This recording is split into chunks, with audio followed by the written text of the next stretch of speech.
What's going on, everybody? Welcome back to the Extreme Drummers podcast. Welcome to episode 14. I think it's 14. I always forget the number. Not very helpful.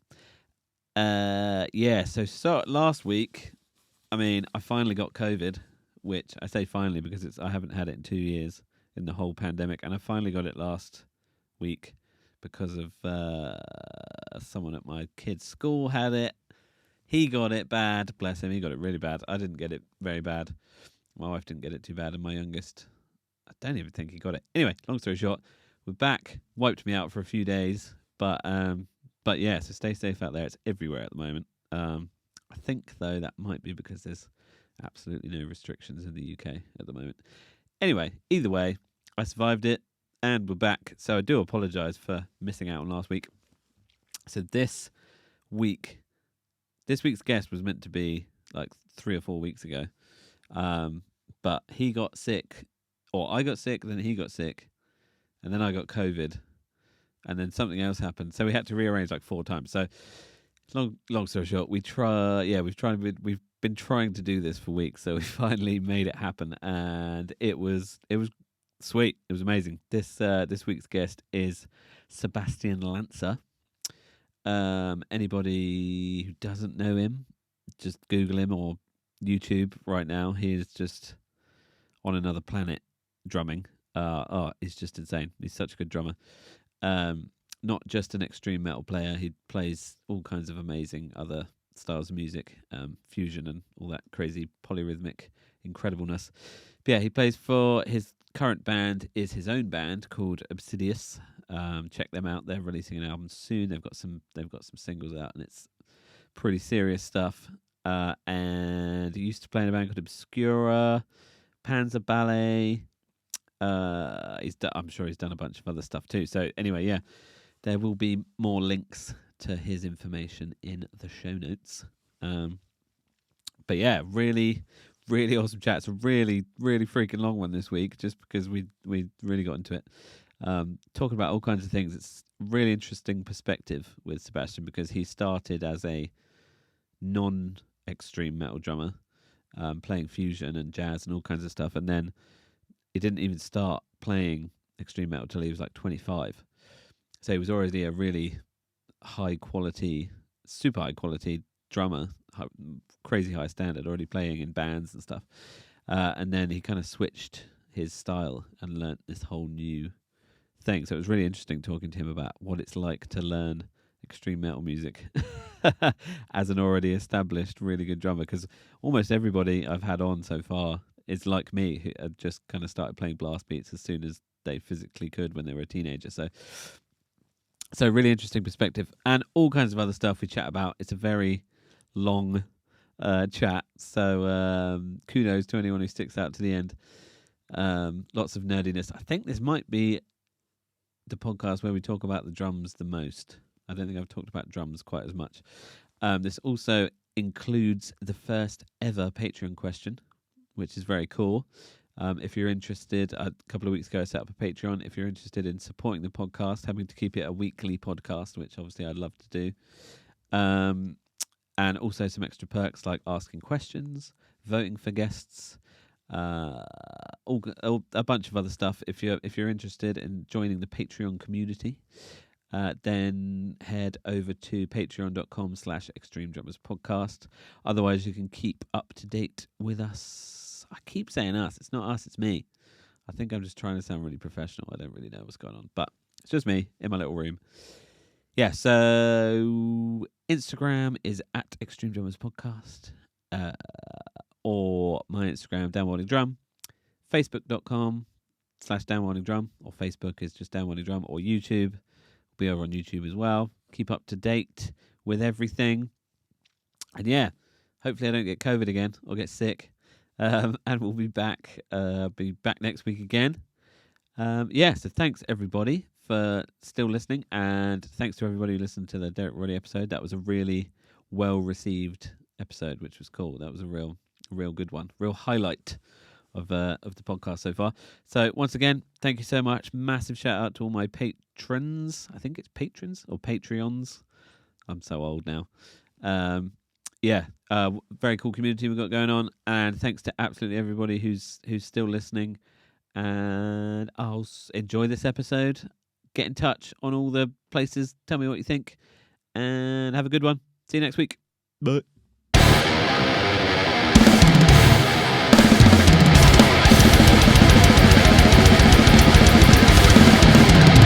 Once again, thank you so much for doing this, man. It's a real pleasure. I've been a big fan of yours for a long time now. I can't even think. Oh yes, the first time I was made aware of you was I can't remember the year now. But anyway, there was a festival. It might have been Partisan Festival. And you were playing with Obscura at the time, and Carcass were playing. I don't know if we were playing that day, but obviously I'd heard of Obscura, and you guys were playing as we arrived. Okay. And I went up and I just saw you playing, and I was like, "What the fuck? This is incredible!" Okay. And then pretty much from that moment on, I was just just keeping up with you, and it's a real pleasure to finally actually chat, because I don't think we've actually met. Yeah, I didn't know that. Actually, it's funny to hear. Yeah, so I've seen you in person, but we've never actually met in person. So. Yeah.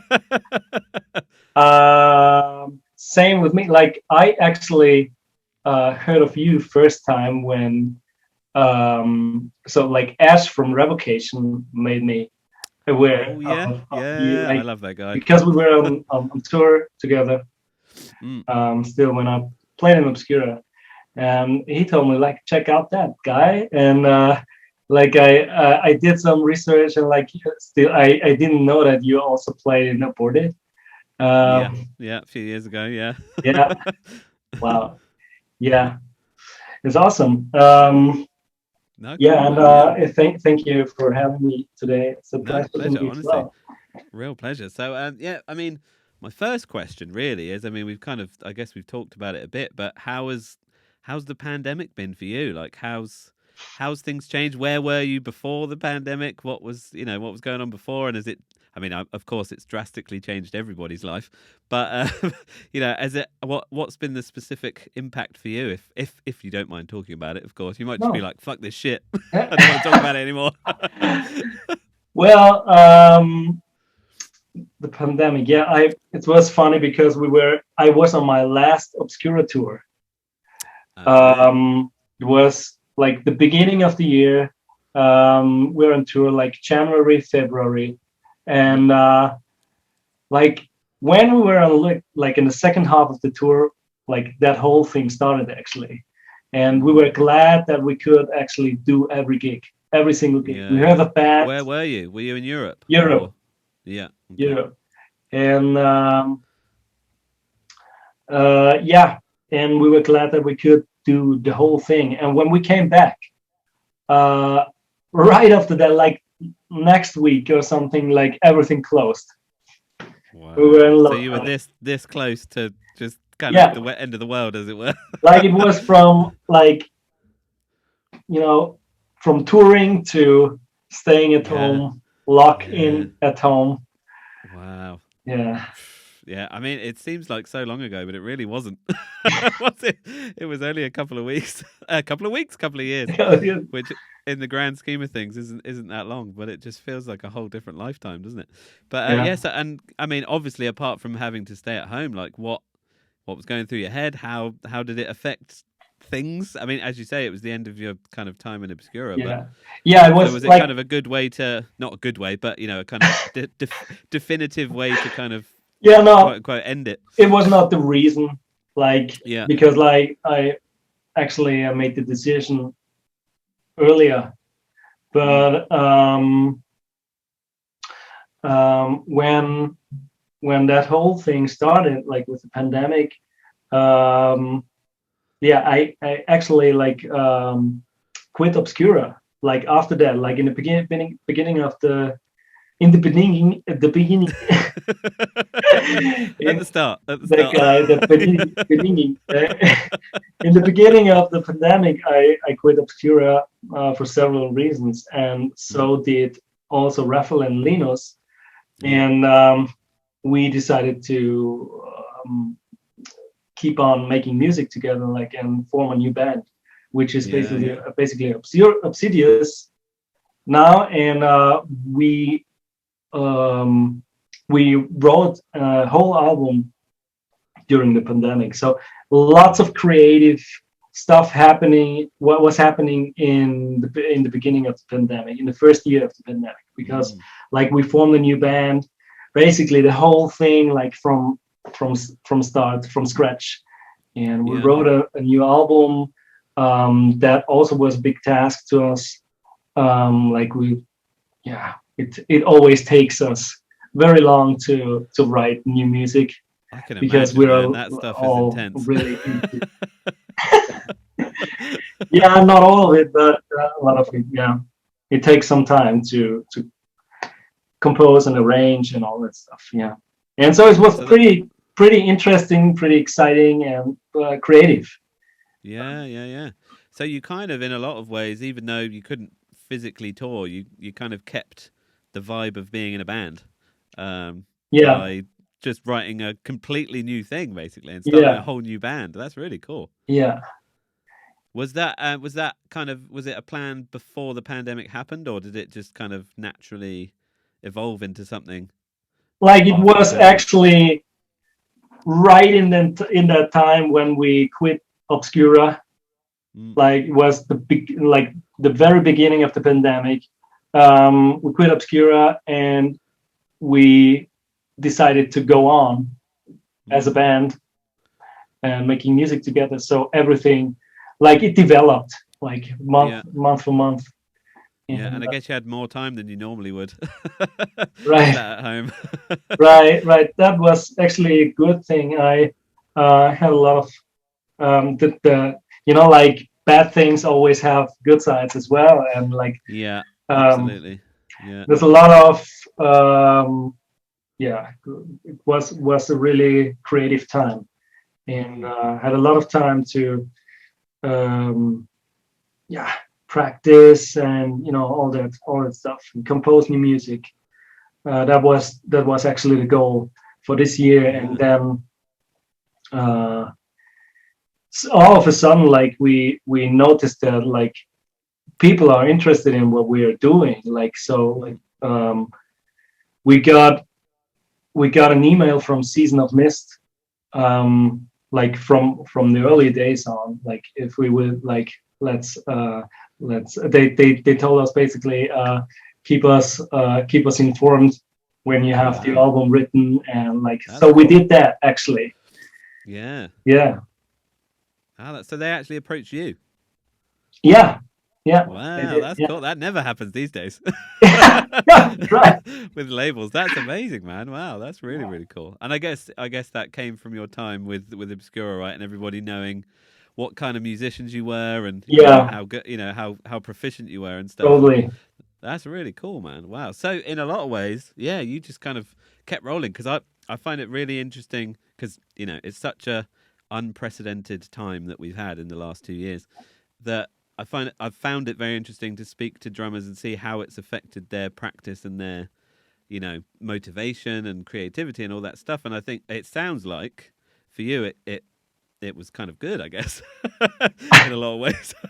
Not obviously the pandemic You isn't know, good. Let's not saying that, but I never had the feeling of like, you know, um, I'm searching for the word right now. Like, and I never had the feeling for lack of uh, creativity, or I also didn't have really the need for playing live or something at that point, yeah, because I was so involved in the whole thing, and mm, the process of writing music, being creative, and um, so there was not a bit like still in the second year of the pandemic. Yeah, I didn't have played one single gig, but to be honest, I didn't really miss it. I yeah, mean, I excellent. love playing live, and today I would say like it's a huge part of me, and I hope it comes back sooner than later for me. Yeah, Playing yeah, live, playing tours, and all that mm, stuff, because it's a big part of me. But um, you know, so I just like um, like good friend of mine, Krim, Yeah, he always the tells me legend. like you have to go with the flow. You have to go Yeah. to take things like they are, and that's what Mm, I basically did. Of mm, course, there were like couple of changes I had to go through, like being able to do online lessons and online mm. teaching. So I had to got myself like proper internet in my studio and camera setup and all, like, so you can, like, it's important so you can offer professional, like, you know teach and in professional teaching environment. So Mm. I had to get that done, and then all the things you have to, like, because like life goes on and you have to make money, like with Yeah, absolutely. make a living Yeah. with the craft what you learn. So I decided of doing a lot of lessons and Mm. tried to get that rolling, and then I started like later last year. I started doing a lot of session work, um, Okay, cool. and yeah, I do it a lot these Yeah. days. And has that become kind of your new, quote unquote, your new normal in a lot of ways? Teaching Yeah, and sessions kind of thing. yeah, right. Yeah, that's I would say, yeah. Yeah. Uh, So is that like a kind of what's a normal day in Sebastian's life these days? Like what, I mean, has it changed drastically? Like what's kind of a day, a day in the life pre-pandemic and then a day in the life these days? Like are you kind of more routine? Have you got kind of more things that you do daily now, or is it relatively similar but just no gigs? yeah, just no gigs. It's um, it's difficult to say. Like it's for me, it seems like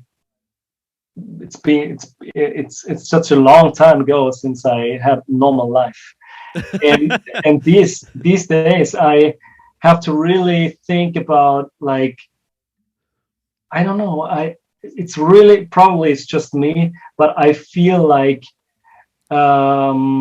so what I did the last 2 years was like growing a completely new business, Mm, and that's something that generates a lot of pressure.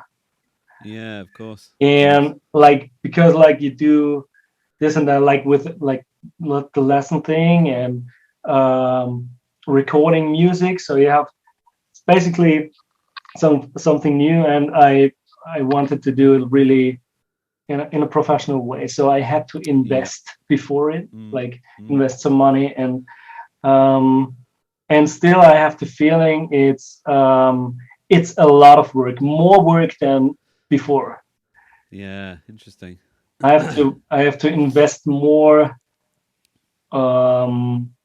Like, things are not so normal for me. It's not a it's still not a routine something, Yeah, like, yeah, um this recording thing, because like I get a lot of different requests yeah, musically, and a yeah, lot of different styles, and like I have to adjust my equipment to that specific style, yeah, and of course. i'm I'm really into recording and really into that audio thing, but I feel that I'm still at the beginning, and Wow. I mean, I think that's it's. I mean, it's like drums, isn't it? I'm sure you know great engineers and especially live engineers and studio engineers. That in itself is a lifetime of work, isn't it? Like just right, being a good recording engineer, right, uh, and then you've got being a drummer, which is also a lifetime a lifetime's work. So and then because I've recently started getting into the camera thing too, and cameras again. I've got a friend who's a videographer. He filmed the most recent Carcass video, yeah, and he's awesome, again like I've been talking to him, and it's that again is a lifetime's work. Just on cameras, so it's like all these three things, and I mean, I feel like these days as a musician, performer, whatever you want to say, they're kind of things that you need to know at least a little bit about, at least a little bit about cameras, at least enough about recording, and then you've got the main thing, which is drums, which obviously takes up the most right, time, I guess. But it is incredible how much more kind of you need to know now as opposed to I guess even 15, 10, 15 years ago. It's yeah, even changed, and I guess it's a good thing because I guess in a lot of ways now you can start a business or something and, do high quality Yeah, professional online lessons and sessions and all kinds of stuff. But with that comes all this extra stuff that you need to learn. yeah, and what I like exactly, and like the day only has like 24 hours, and you have to Yeah, put everything in exactly. there. Yeah, Um, yeah, yeah. And with kids as well, it makes things a right, totally right. little bit trickier. Yeah, Yeah. like and yeah, because you said routines, I still have routines I have to do um, like every day, like drumming wise. I have some routines that I yeah more or less do every day or every other day. I try to squeeze them in. Takes me 1 or 2 hours, and Yeah. I try to do it because like um, the bizarre thing is that my band is Obsidious, and I spent a lot of time, a huge amount of time, like composing the stuff, do the drum arrangements, and I have basically written everything out. But like we released the third single like 1 month ago, and so if you would ask me now to play the song, I couldn't do it because Wow. I can't be, I can't remember, and like that's what I mean with responsibilities. Like, and my main job at the moment, like with how I like make a living of is like doing session recordings, and I have to do practice and recording like nearly every day, and I don't Yeah. really have time like for practicing Obsidious stuff.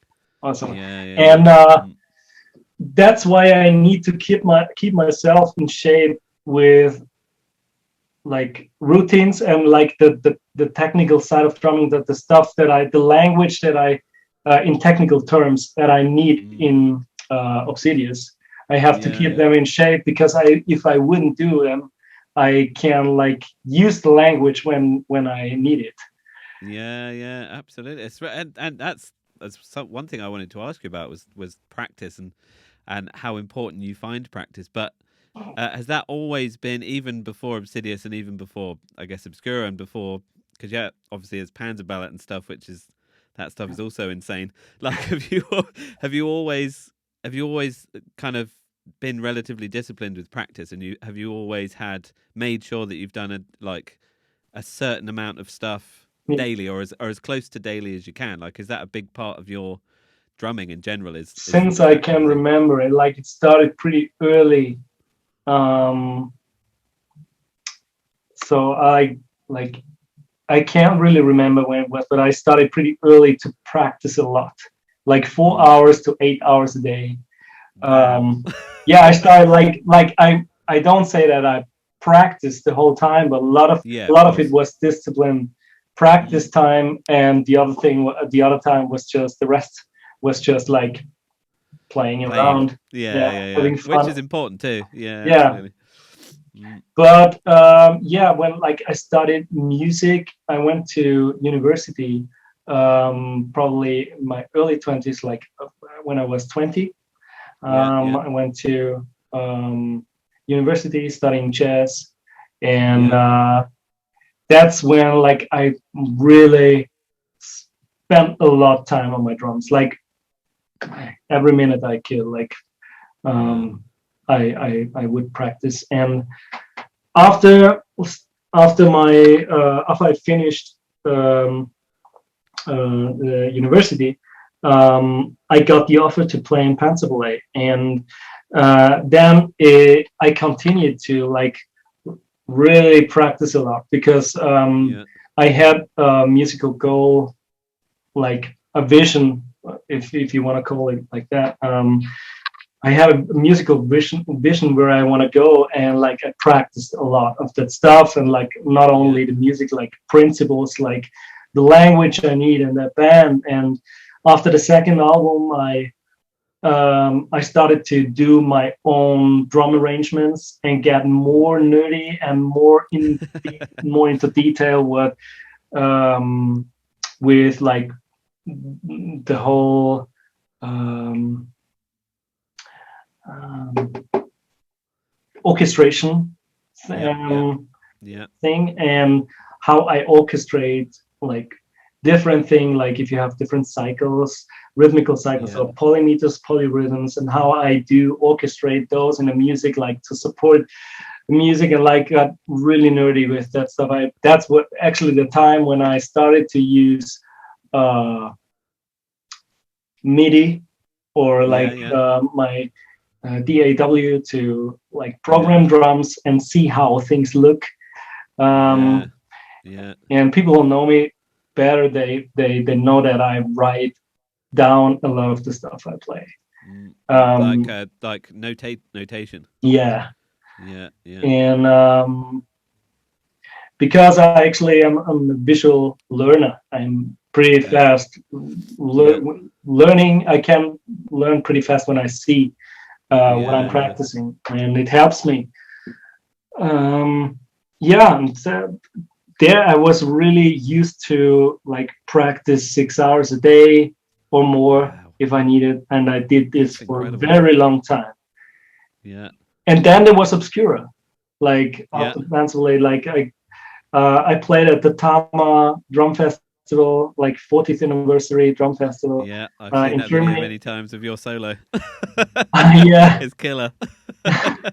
yeah, I tried to like to because I had the chance to do a drum solo, like drum Yeah. festival, Amazing. and all those influences I had at the time went into this drum solo and stuff. Yeah. Yeah. Yeah, and Linus from Obscura, the bass player at that time, was there, and he asked me if I would be interested in playing a band, and I. Like this was actually the time when I started pretty late for me because I was about 25, Yeah. 26. So Yeah. I started listening to um, extreme metal.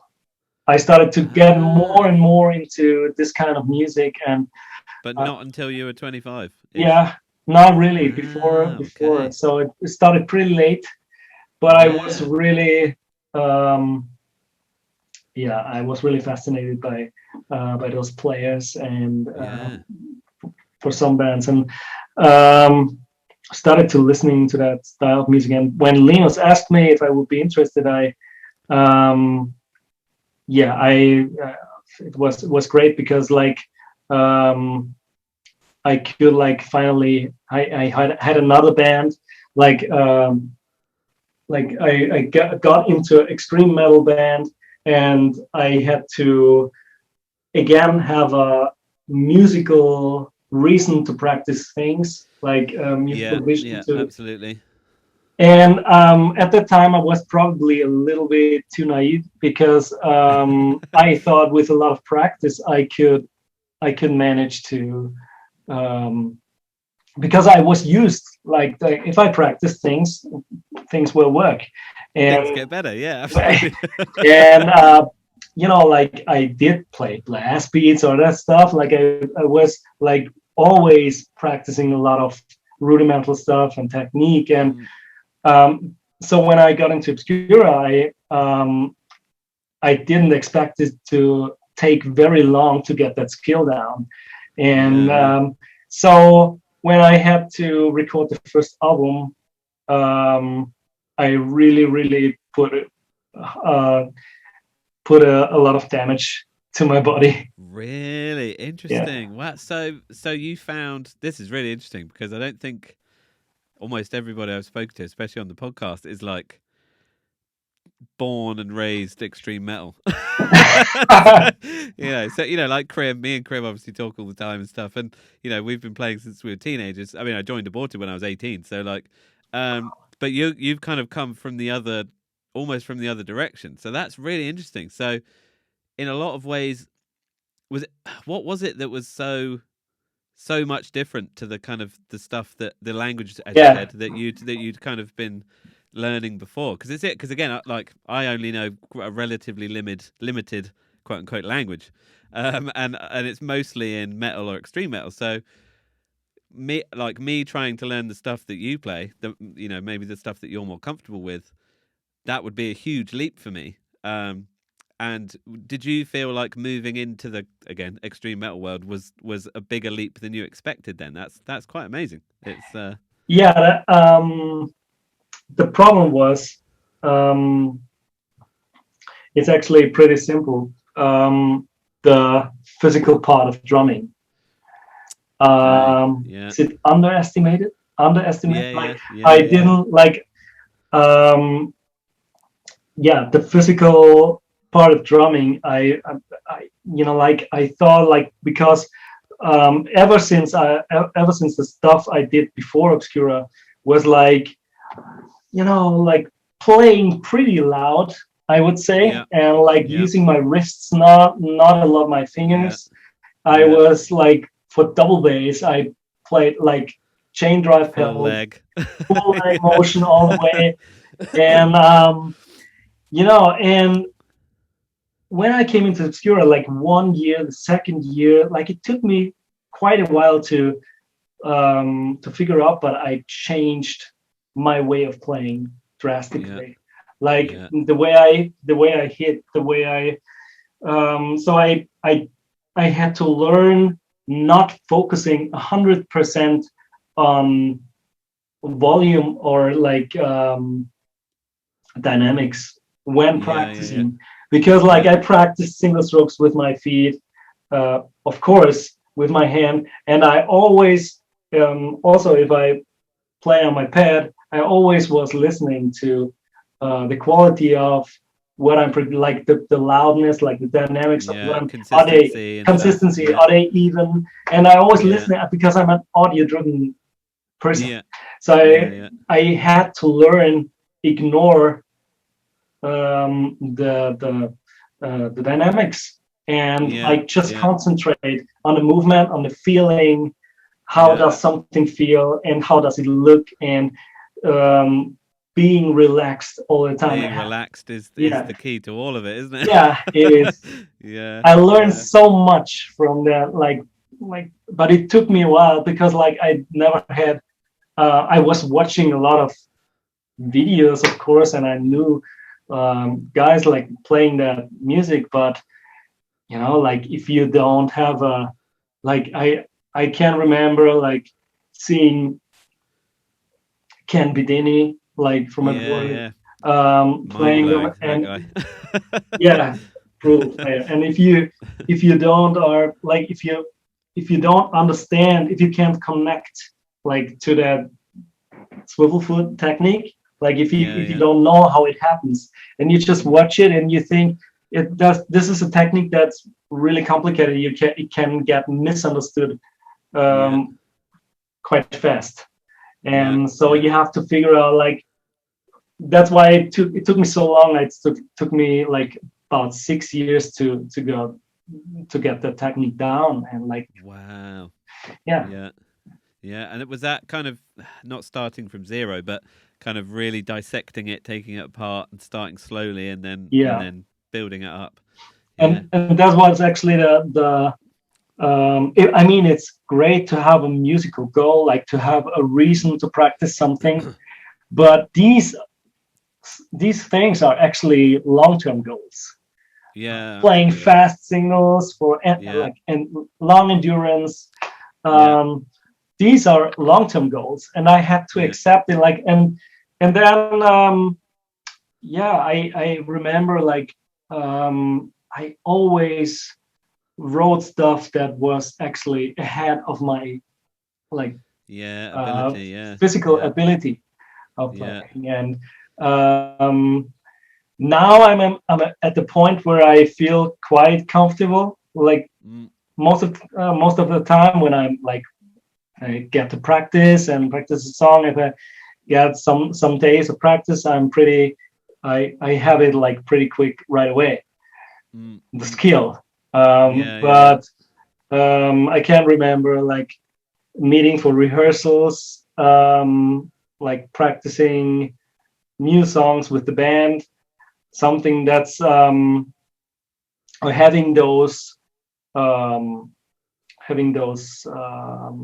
like a schedule, like you practice Yeah. for a tour or practice for Yeah. Yeah. a album recording, and you always have those targets, like those goals. And so I had to.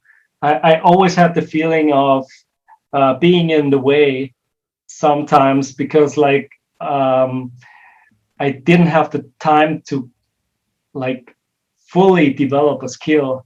Like always when I had band practice, I got distracted by someone else and I was not focusing on what my feet are doing. And Yeah. I had always had the feeling that at these in these situations, I learned the wrong thing. I learned the wrong thing, and the body is like the human body is like made to. It's perfectly made for remembering the wrong thing. Yeah. Like bad habits, Bad basically. habits, right? It's Yeah, you exactly. take like literally hours, days, and nights like for practice and developing a skill, like learn, get something in your muscle memory and learn it, like be really careful. And then you have, so long story short, I learned from that I don't use skills that I have fully developed at Yeah. rehearsals or gigs. Yeah. Okay. So did you find that with the previous music that wasn't so physical, Yeah. did you feel, I mean, and do you still feel, do you feel more comfortable with that? Again, I'm going to use the word language because I think that's a really good way of putting it, because each style of music is a language in itself, isn't it, really? Each genre has its own language. Do you feel like, do you still feel more comfortable doing, polyrhythmic stuff and that kind of thing? No. Or do you feel equally as comfortable now as, as a quote unquote extreme metal drummer? Yeah. Or is it Yeah. still just all a work in progress? Like No. we all are. It's funny, man. It's really funny. I noticed that it's not possible to have all your skills that you've been practicing over the years, to have them when you need them All the time. all the Yeah. time. It's not Yeah. possible. Like, and Yeah. I recently listened to an old Panzerballett record and like reading the charts, and I was thinking, what the hell was I playing? Like, this was stuff that I actually worked on. Yeah. I And you played, wrote it. huh? And you actually wrote it as well. Yeah, but it's But such you were long like, time whoa. ago, Yeah. and now my way of playing changed completely. Not the Yeah. language though, but like if you like, you know, like the way how I use my body, like in physical terms, Mm. is completely different. And if you Yeah. ask Wow. me, is there something that I don't feel comfortable with um, from the early days? I mean, I felt really, really uh, confident with full leg motion because I used it all the Yeah. time. Mm. But nowadays, if I, because like we have on the new album and still on the stuff that I record um, now for session work, is like a lot of the stuff is like mid tempo from like say 150 or something. Yeah, 160 dude. that That's the area. killer. I hate that tempo. Yeah, me too. I hated it for obvious reasons, because like Yeah. I mean I was really comfortable with that thing. I could do it for hours. Mm. But nowadays I didn't like work on that skill. If Yeah, you yeah. wanna yeah, I didn't work on it. So and my not only my body changed, also my equipment changed, like my pedal Yeah, of course. settings, Yeah. the way I tune the drums, and like everything changed. Like the feel of the pedals, like I have pretty high spring tension. If I can use full leg motion, but it happens to me if I do too much of it. Um, it'll get really frustrating. Yeah, Um, yeah, you probably know this. yeah. Oh, dude, yeah, I feel the pain. Well, it is literally pain sometimes, isn't it? Where Yeah, it's like if you do that mid cut, yeah, 140 to 165 ish region, 170 even sometimes, full leg motion in those tempos with high spring tension, and that is like it can just be just pain, constant pain. If you have to do it for a whole song, or like a long section, or especially if you're doing different stuff with your hands as well, like if it's not just straight. Oh, it could be a nightmare, that tempo range. It's so I'm physical. glad that you find it difficult too. I was hoping I wasn't, just really shit or something. Yeah, it's funny because it's the first thing. Like if you got a double pedal, it's the first thing you do. Yeah, yeah. Stomping with the feet. Yeah, yeah, exactly. And Well, it feels quite natural.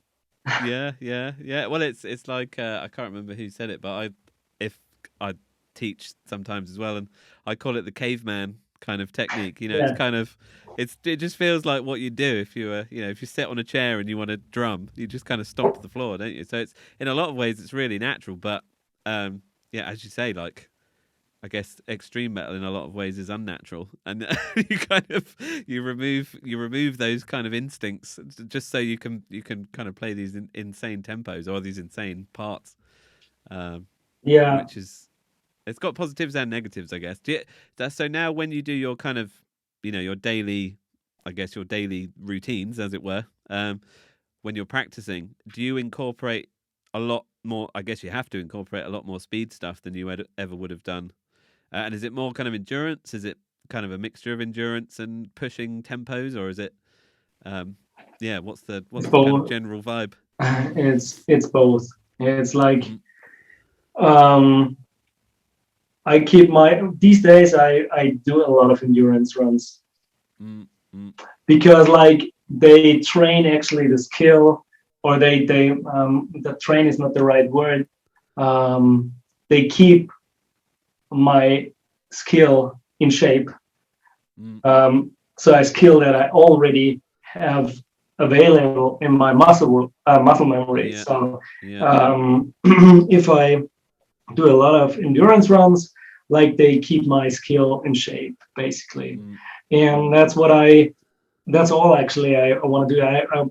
These days I look a lot into stuff that I didn't in the early days when starting with that stuff, because as I said in the early days, like I was not concentrating on volume and consistency and all those uh, dynamic things. I was not concentrating on them. So these days, I'm going back to because I have the skill, so it doesn't get lost anymore. yeah, So yeah, yeah, I work more on the audio I'm producing because yeah, yeah. I'm recording a lot from my studio, and I'm using the swivel technique a lot for faster stuff, and this motion has like basically like the molar stroke. I compare it to the hands now, push pull, all that stuff. Like Yeah, you yeah. have two different um, Economic kind of motions as economic opposed motion, to and like you have actually um, two sides, two motion, two sides, two sounds, so to say, like yeah, yeah, two yeah, yeah, types of sound. yeah, And if you so I'm working on like getting consistent strokes, so you don't hear the technique. um mm. like if you Like had the standard that kind of yeah, thing. right, Yeah, right, you want to try and try and get rid of that kind of stuff. Yeah, I know what you mean. the acoustics, Which is hard. it's it's it was much harder than it is now. And I Mm, mean, it's you can say it's the downside of the technique, yeah, but it's for me it's really not. But because I like the sound of having the la, la, la, la, la, yeah, I yeah. like the sound of It's more musical, I think, in a lot of ways. yeah, I don't know, like it's all like I mean I haven't think about it like if it's musical or because like in extreme metal 16th notes should be set at the same volume anyway. True, true. And Especially modern extreme metal. Yeah. and yeah, and I have the trigger Yeah. that actually I use. triggers, obviously, and Mm. they take care of the volume. Yeah, exactly. And And I guess yeah, had you not really used triggers before Obscura either? Was that a kind of no, that was was that the a first time. Yeah, yeah? And that's like I've spoken about this before, but because I've when I joined Carcass, I went the other way. I spent my entire life on triggers yeah, with triggers, and then I joined Carcass, and it was they were they're old school, so they were just no fucking triggers, no way. yeah, So and I kind of did the opposite. I was like, wow, I've realized that I have absolutely no dynamic control over my feet whatsoever. so like, so when I was, playing slow, it was go go go go go stomping, and then the minute I go fast, it was just so yeah, yeah, because having a trigger, yeah, you don't have to think about it, and that I probably took me at least a couple of years to really understand. Okay, so what I have to on the slower sections, I have to pull back so that when I play faster, it's kind of the consistency thing. And yeah. but again, just the so I guess for you, kind of moving to triggers, doing it the other way around.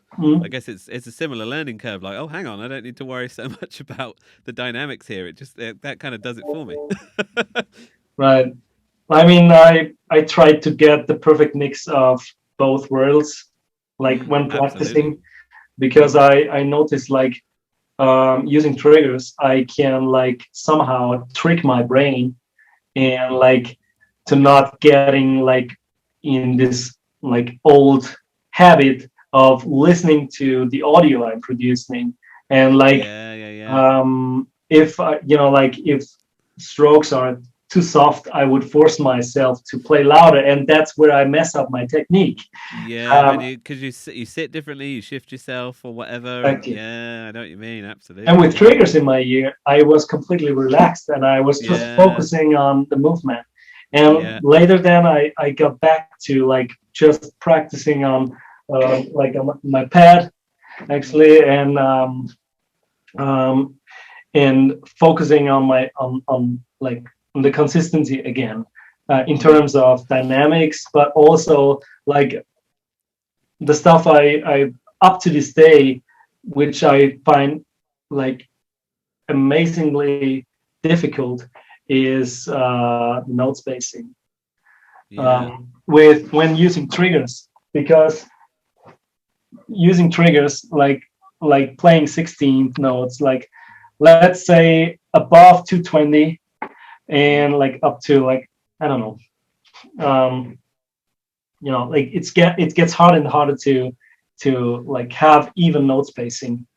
and actually, yeah, understand that you're actually fitting 16 notes in a bar because it's Yeah, so fast, I guess, yeah, isn't it? And especially when all the dynamics are the same too. It's trying to actually definitely know that you've spaced all those 16 notes completely correctly in a yeah, bar. It gets tricky, doesn't it? And I guess does swivel help with that? I guess as well in a lot of ways because you've got yeah.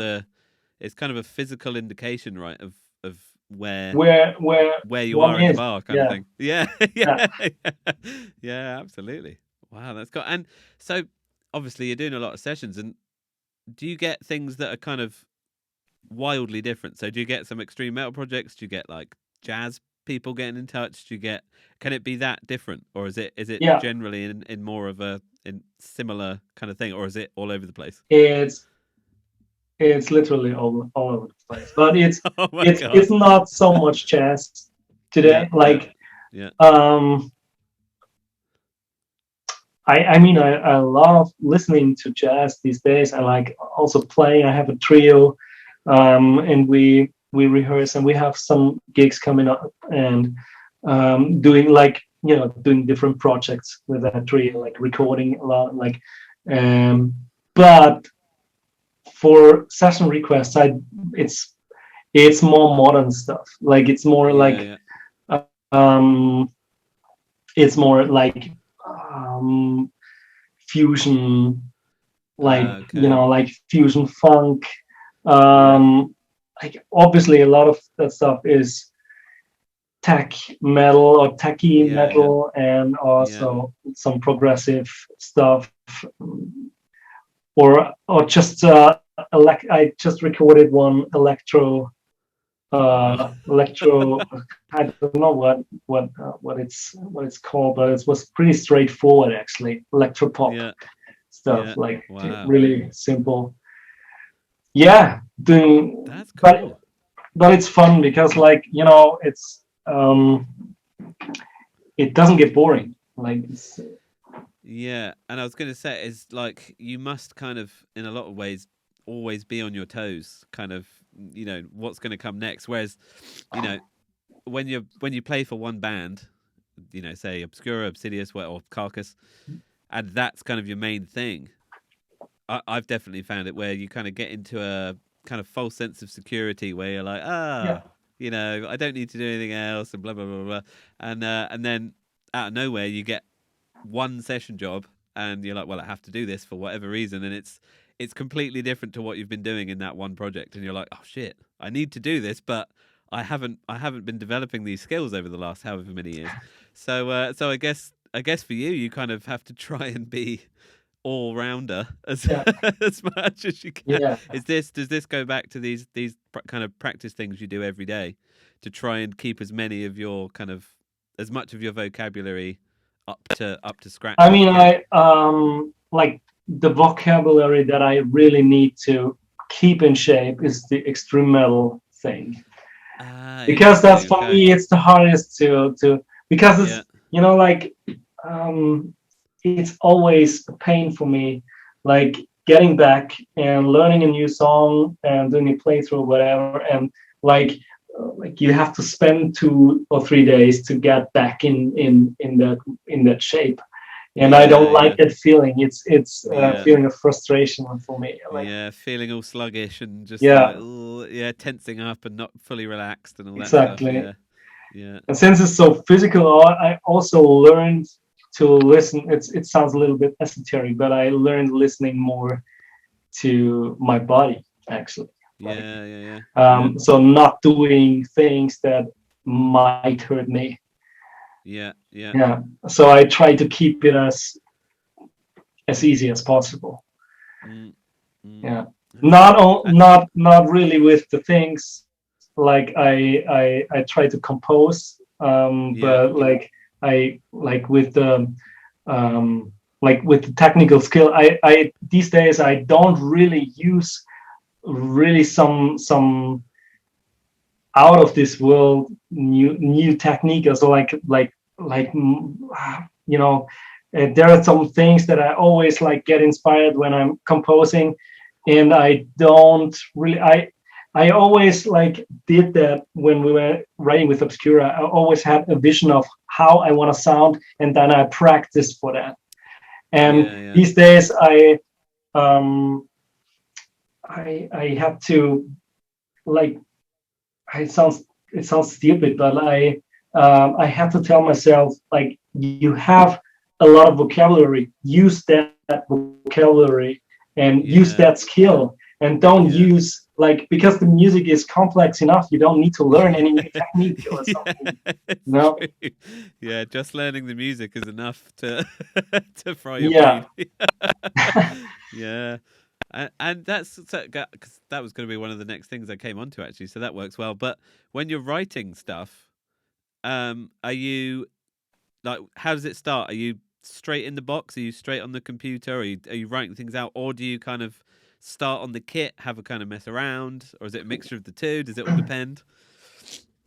um, yeah. It depends. It's really Yeah. yeah. It depends on the song, but on the new album, um,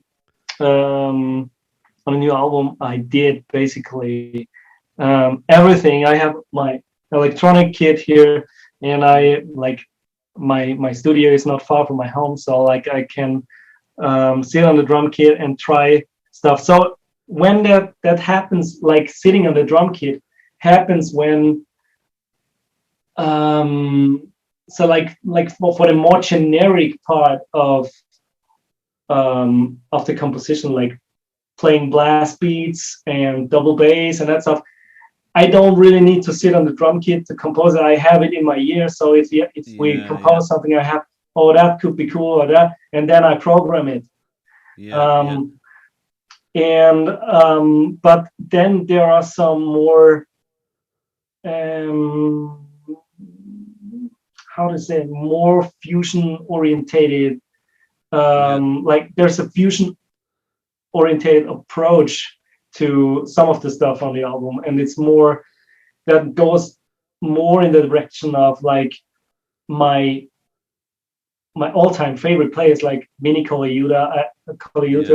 I try to channel those players. So like you can, or like I don't know how people like Matt Garska are doing or like approach me if they just like program the stuff, but I'm sure they also like to jam yeah, stuff like on the yeah, drum kit to come up with different like phrasings and yeah, stickings and like that's a part where like also dynamics are more important and yeah, like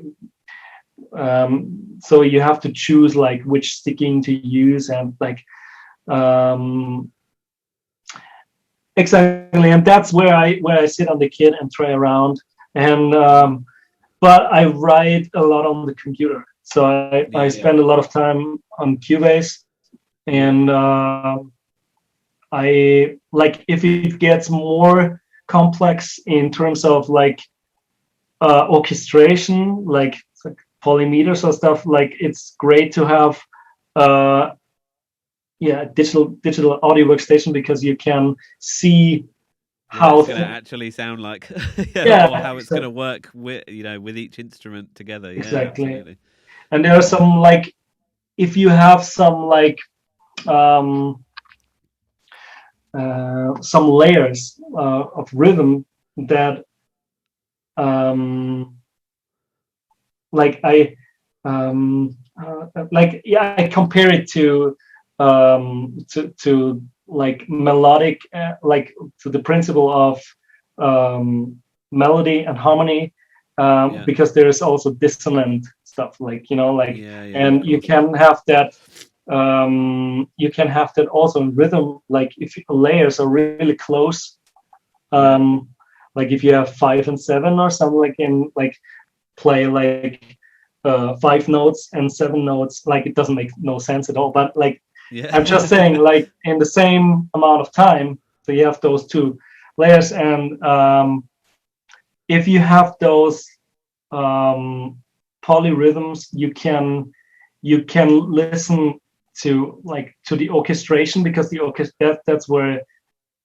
that's where it's where it gets more and more important how you orchestrate things because that's where mm, um, so it depends really on the orchestration as well yeah, how it sounds but more or less you can also listen to uh, the the sound of the layers coming together and mm, um, if that's vocabulary I don't have at that time because I'm not having all those because it, like a ton of possibilities and yeah. if I don't have that in within my vocabulary I would like to see in my DAW like What it program sounds things like. how it Yeah, sounds yeah yeah.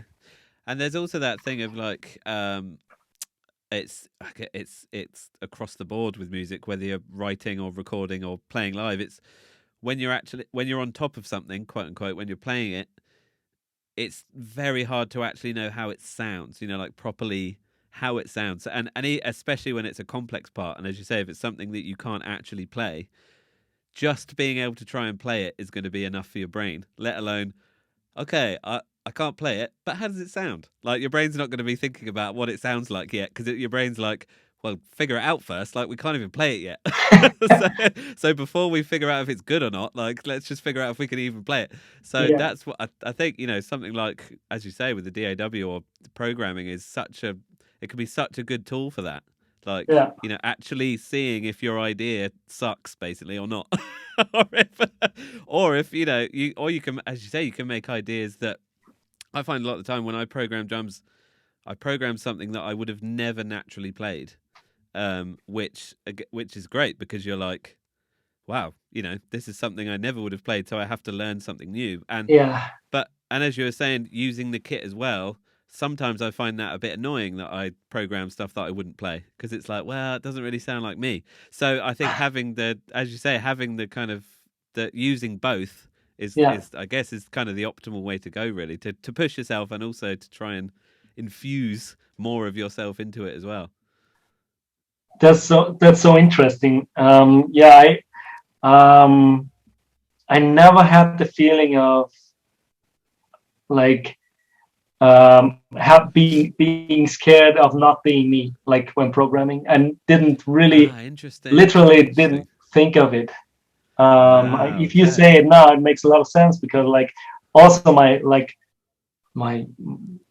my all-time favorite players like um Yeah. Who are your all-time favorite players? I'm really intrigued. yeah, a lot of different players like for example Vinicola Yuta, Yeah. um Virgil Donati. Yeah. uh, I'm also a huge Mike Mancini fan. Ah, interesting. I've only recently been made aware of him. Obviously, I know he plays for Dream Theater. He's one of those guys that I just have known.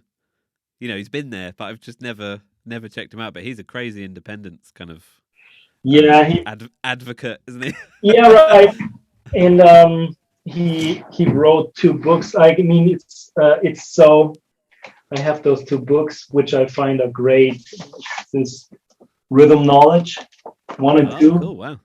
Okay. The Wow. like is actually also a huge part of it is about the human body and how it works and how to program things, which is Ah, really interesting. And he did that a long time before Dream Theater. And I wow. was fascinated of his playing when he was in bands like Extreme or Steve Vai.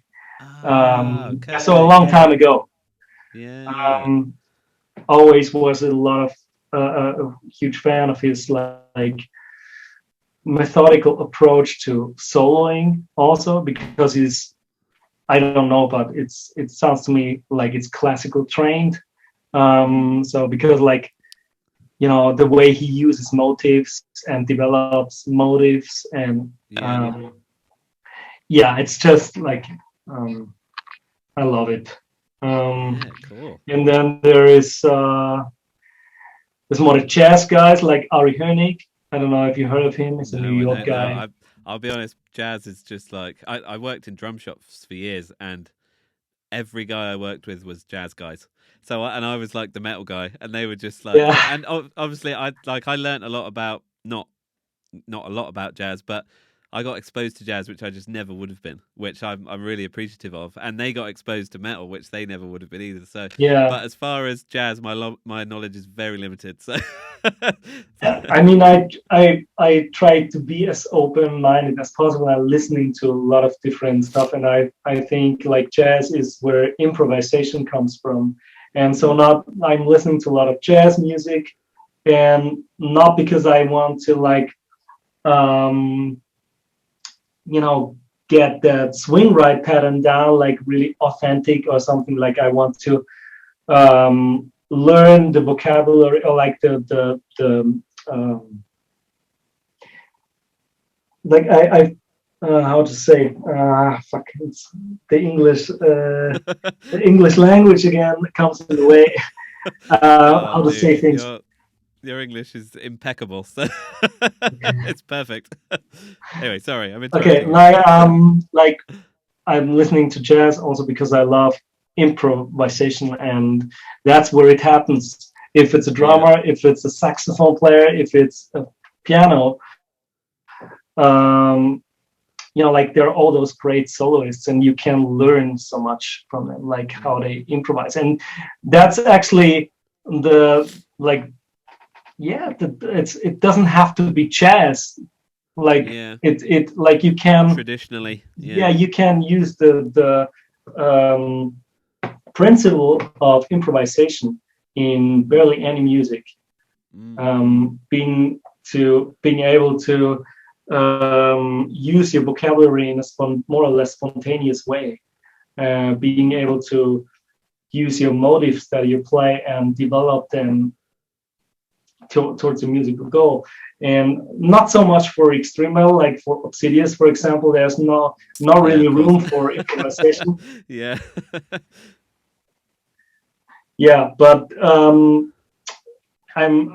listening to a lot of jazz records. Or Tony Williams would be one of Yeah, the of course. other guys Yeah. I love listening to. Mm, yeah. Yeah, Yeah, that's I mean, and again, like it's one of those genres that's always kind of intimidated me in a lot of ways. And I feel like I don't know why, I feel like it's one of those that you really have to kind of delve into it. But I don't know if I'm giving it too much thought. Maybe I just need to, just experiment and have a rummage around and see what I find. Because it's yeah, like anything, isn't it? I think it's I don't like every metal band. I don't like every pop song that's released. I don't like every yeah, because I like country music and reggae music, which a lot of metal guys don't like. I don't like every country band. I don't like every reggae artist. And it's like, but for some reason with jazz, I'm a bit like, oh, I'm a bit scared to. I don't know what it is. I really don't know what it is. It's quite strange, but I know for a fact it would be beneficial, to at least kind of give it a go, as you were saying, because improvisation kind of comes from there, right? That's kind of what jazz is, I assume. Anyway, as you were saying. it isn't that. It just smells funny. They say. Yeah, but like, yeah, I don't know. Like sometimes I find myself just listening to stuff because I enjoy it, not so because I'm like want to get like more like information out of the music or like Yeah, just pure enjoyment. Yeah. Do you enjoyment. Yeah, find this as well? Like I've talked about this with my wife a lot because she's a kind of this isn't meant to be detrimental. This isn't meant to be negative. She's a kind of passive music listener. So she listens to music because it's just, as you're saying, she just enjoy it. She like, I like the chorus, or yeah, I like the little guitar part. That's cool, yeah, and she can just listen to music and it just kind of passes over her. Whereas, um, I'm one of those listeners who, the minute something comes on, I'm dissecting it. I don't know if you're that type of listener as well, and it's quite rare that I find something that I just kind of purely enjoy. This hasn't always been the case. I think it's the older I've got, as being a professional, quote unquote, professional yeah, musician, and all that stuff. Being around music so much, you just kind of, it's quite. I've talked about it with Bill, the guitar player of Carcass, as well, and he's the same. It's like, it's almost enviable to be able to just listen to music for music, if you know what I mean. And it's, do you find jazz is, you're able to do that more with something like jazz, or is no, no, not at all. But like these days, I um like in a like I listen to like it's funny that I like when I was about 25, I was listening to a lot of extreme metal because I yeah, was so into this music, like checking out a lot of new bands, and I don't haven't really listened to that music a lot, so I have to get a lot of um, information quite quickly? information listening sessions like to get the information. I also did transcriptions and of stuff that was played by drummers in that music. So Mm. with jazz, it's like today I'm listening a lot of jazz because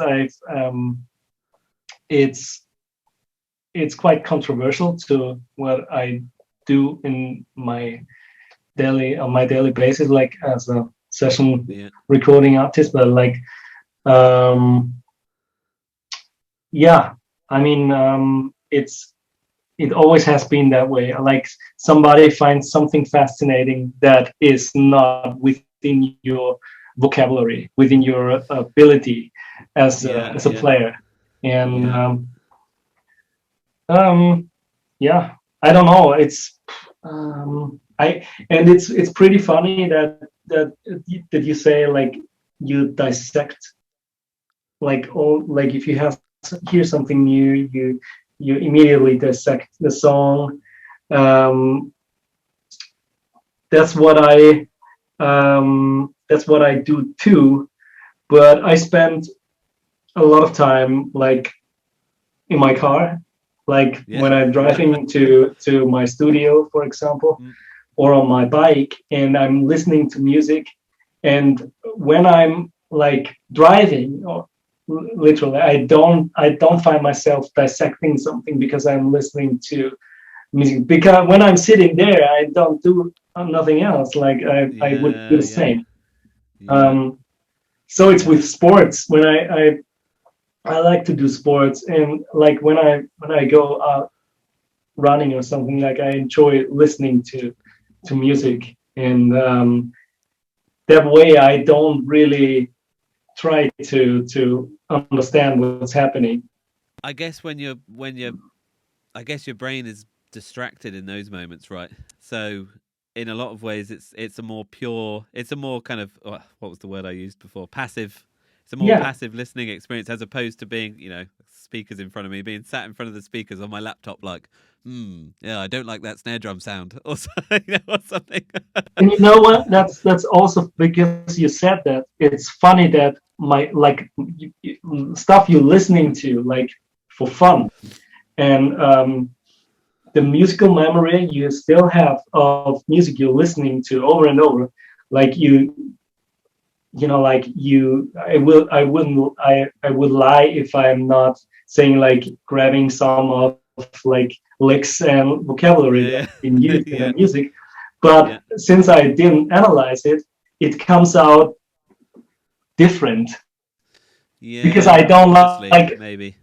Yeah, Mm, and I recently made the experience of because I record myself a lot. It's like I was picking up something I had in my ear, like I was listening in my car, and I had some inspiration from that drummer was playing there, and there was some like the music I was recording was similar, and I had in my ear I had this sweet little phrasing in was like. Lick in triplets, but yeah. there was a displacement going on, and I had this lick with which I was listening to in the car, like in my ear, and I interpreted when I was recording. They came out Mm, completely different, and then I transcribed it later. I transcribed it, and I saw what's going on exactly, and okay, then I said, okay, so I transcribed my recording. So what I yeah. recorded, and then, okay, then I re-recorded the whole thing, and it sounded so different Wow. because I was real, like I knew the displacement and um, like where exactly every hit comes, like so Yeah. where's the places for different hits. So it was So you were everything completely conscious of what you were trying to play, as opposed to exactly. just playing it. And I noticed that the thing that I recorded earlier in the day with was pure in like natural. It came out pretty natural. Yeah. Was sounding much better than the thing The rehearsed thing. the rehearsed Yeah. thing. Yeah, Wow, that's interesting. Yeah, that's because cool. I had the feeling when I was listening to it. Oh, it's probably maybe a little bit sloppy. Let's Yeah, see when yeah. let's try to understand it and see where every note has its place. And I might have to transcribe it. So what I did, and then I Mm, still understood completely where every note has its place. mm. Um, but it sounded more generic, like more stiff. I don't know, in a Yeah, way. yeah, yeah. Totally. That's really interesting, isn't it? And I think that kind of in a way loops back to the programmed versus playing, you know, writing in that way. You can play something that you could never have programmed because Yeah, it just comes out of yeah. literally just out of the air. Like you don't know where these things come from. They just come out sometimes, don't they? And again, and the same way, but the other way around. Programming, you program something that your body would never naturally think of. So Mhm. it's yeah, having those two options is just is perfect. And I'm really curious too, like when you go into the studio. I guess it all depends on the project, thinking about it. But do you like to know 100% what you're going to play, or do you leave some room for improvisation? Or again, does it all depend on the project? I guess it's all very different, isn't it? Because it's very technical, a lot of the stuff you do. Well, like for my band, everything is like it's everything written. So like Obsidious is the classical approach of composing something. So like, you know, every note, there's thought behind every note. So for a reason.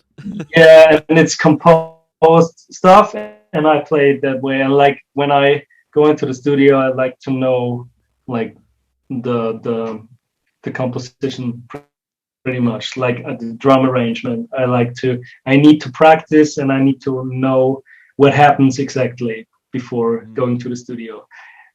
If I wouldn't, would be a mess, I think. Yeah.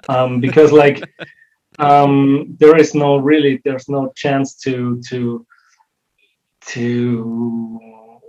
organize things in that fast manner, like in this, like there's so many stuff, there's so many things happening rhythmically, also like different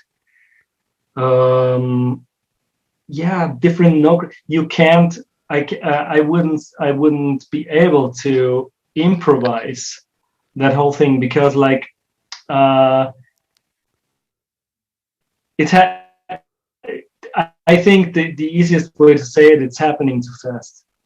Yeah, you know, like, and as you were saying before with the layers, there's so many layers to it as well, that trying to kind of improvise with all those layers going on it's like multitasking to the next level.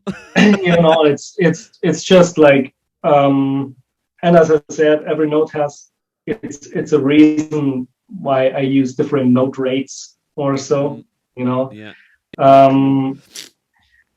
There's like, I mean, so I would say like 90% of the album was like written when I got into the studio, and the last 10% were like guitar solos. So you have solo sections happening over a form, like most of the time. So A B C or what doesn't matter. And sometimes I had the possibility to open up and like play whatever comes to my mind. But not all the solos. So it depends really on the song. And have you done projects where it's completely the opposite, where you are just improvising? Have you ever been in that kind of scenario before? Yeah. Wow. Do you have a preferred way, or is the middle perfect, or is there no such? Yeah, I say what. Do you like the difference? Yeah, I say what. Like the I enjoy pretty much of going back and forth between like the approach I'm using for Obsidious, like knowing like it's a classical approach of writing music, like, and having all those skills ready, like I said, like doing those routines and having those skills ready. But when I do a lot of that stuff, I really enjoy also play with the jazz trio. Because like, and so with the jazz trio, we rehearse like every other month or so. Like every month we meet once in my studio and like practice. And like if I get a new song to practice, or like I really enjoy the possibility you have as a drummer in this kind of music, because like you have a main theme, and then you have actually what happens then is like every musician will improvise over the form. So if the form can be more complex or easy, but it's just that theme, and that's the skeleton or like the basis of the song. So Yeah. so it's up to you how interesting you um Wow. yeah how interesting you like you play it. And that's the complete opposite approach, I guess. Like, and that's what I said with, like, I enjoy listening to improvised music and using your language. That I would also say that I don't really use a really different approach of a really different language from playing extreme metal when I play jazz, Wow. because like That's a interesting. lot of the stickings or like yeah stuff, yeah, and it's the same. It's just different. I use my language in a more yeah, it's spontaneous way, and I try not to only be able to play one fill or like one motive and that's it. So I try to come up with multiple ways to play that To motive and to orchestrate it develop it. again and dynamics. Oh, Yeah. yeah, and to play over a form. Like if you have to, I'm one of the musicians in that jazz trio, so it's very often that I have to solo um, over the song form, Mm. and so I can't really just play some licks, bust out some Yeah. licks. So I have to really Yeah. think about. Bludgers constantly. Yeah. I truly, as a musician in a jazz trio, you as a drummer, you have to also think as the other musicians. Like they have like melodies and they different shapes, and they play different motives, and they have like the tonal aspect of developing motives. Mm. Um, and I take that approach to the drums, and that's what I find so yeah, so fascinating about like playing improvised music, because it's there's so many ways, and it stays fresh almost every time, because Yeah. it's never the same. Yeah. It's never like, I love playing like, like I love really playing extreme metal stuff, but like it's um, one of the things, like you probably know it, if you are on a tour longer than 4 weeks, you start like, Going crazy. yeah, no, you start No, I probably know what you like mean. I know what you mean. changing up feels a little bit here and Yeah, there, absolutely. and Absolutely. Yeah. spicing up Yeah. things, and Yeah. that's a nice thing, and I enjoy being able doing that. So Mm. um, Mm. and with extreme metal, it's more or less like, nowadays we're in a time where everything is actually pre-programmed. A lot of Yeah. bands, like you have like drum machine Yeah. listening to in the Yeah. pre-production, and you have to imitate that thing. Yeah. So Yeah. Yeah. um, Absolutely. in jazz, that doesn't happen. Mm. Yeah. You're the And I only guess sound source. you have to. Yeah. True. And you have to listen, I guess, a lot more, especially in the moment, because not only are you, normally when you're listening, I guess in extreme metal or metal in general, you're listening to kind of make sure everybody's kind of tight and in sync with each other. Whereas I guess when Yeah, you're improvising, you're not just listening to make sure you're tight and in sync. You're also listening to make sure what you're playing isn't just shitting all over everybody else. so, yeah, so I guess it's a whole different level of listening. I guess, right? It's not yeah, just, are we tight? Oh, did I miss the cue? Blah blah blah. There's a whole other aspect to it that you just don't get when it's kind of rehearsed music, I guess. yeah, That sounds yeah. It's challenging too. and I don't know, but like I think I wouldn't like. see myself as a jazz player or pre-routine jazz player, whatever. I just enjoy doing it, and that's how it has been like all the time, like trying to play different genres, like trying to listen to different players, and that's what inspires me also to play extreme metal, using different vocabulary and try to get inspiration from somewhere else, not necessarily in the same genre. So yeah, absolutely, you know. absolutely.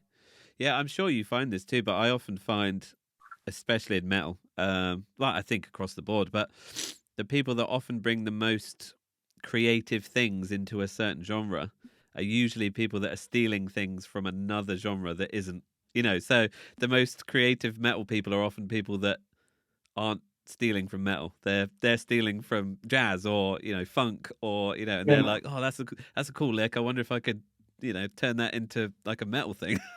And I think often when you read interviews or hear people that are super creative, that it's because they're not thinking inside these boxes that a lot of these musical, especially metal, again I keep using metal, but metal can be very boxed in, can't it? And it can be very like, no, this is what metal is, this isn't metal, blah blah blah. So, and I find a lot of the time people that really push the boundaries are the ones that are taking things from other genres. And I don't know if that's the same across the board, but it seems to be the case in metal. I don't know if you agree with that or if that's just bullshit, but No, I totally agree. I totally agree. And but I noticed that you can experiment with that a lot actually, because like it's in metal, it's from my experience, is it is how you play things, not necessarily what you play.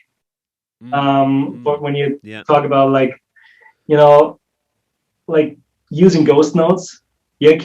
you can use ghost notes and different stickings. You just have to play them louder.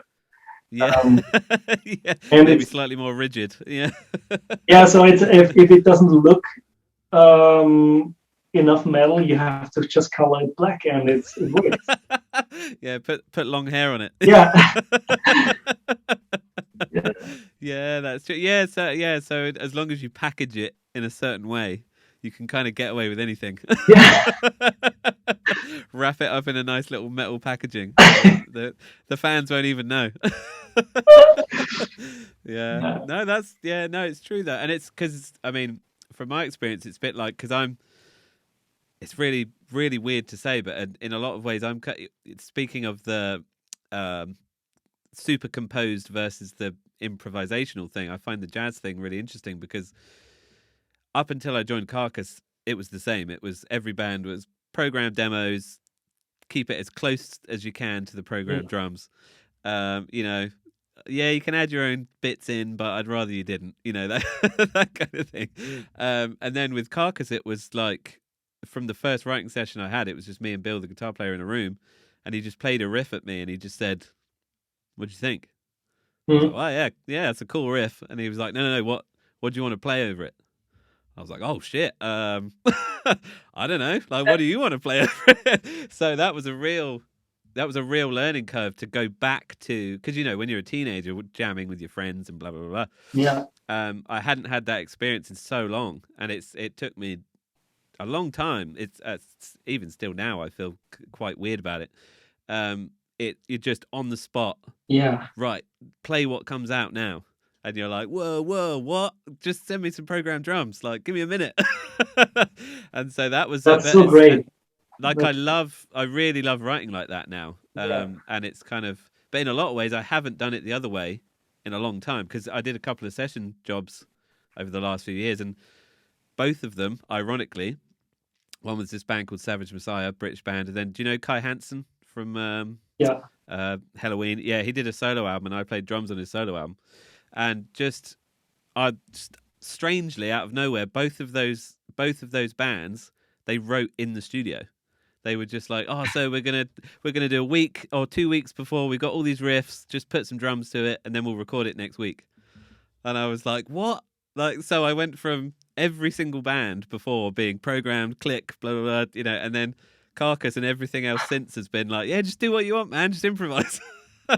So it's almost like, in a lot of ways, I'm kind of, as you say, like I'm almost craving the it sounds crazy, but the programmed drums, real specific thing again. And as basically as you said, I think it's really healthy to have both, isn't it? To Yeah, be able to absolutely. improvise as much as you can, but also to be able to construct something and Yeah, rehearse it and make sure it's perfect. And yeah, and absolutely. there is positives to both. There's totally positives to both, I think.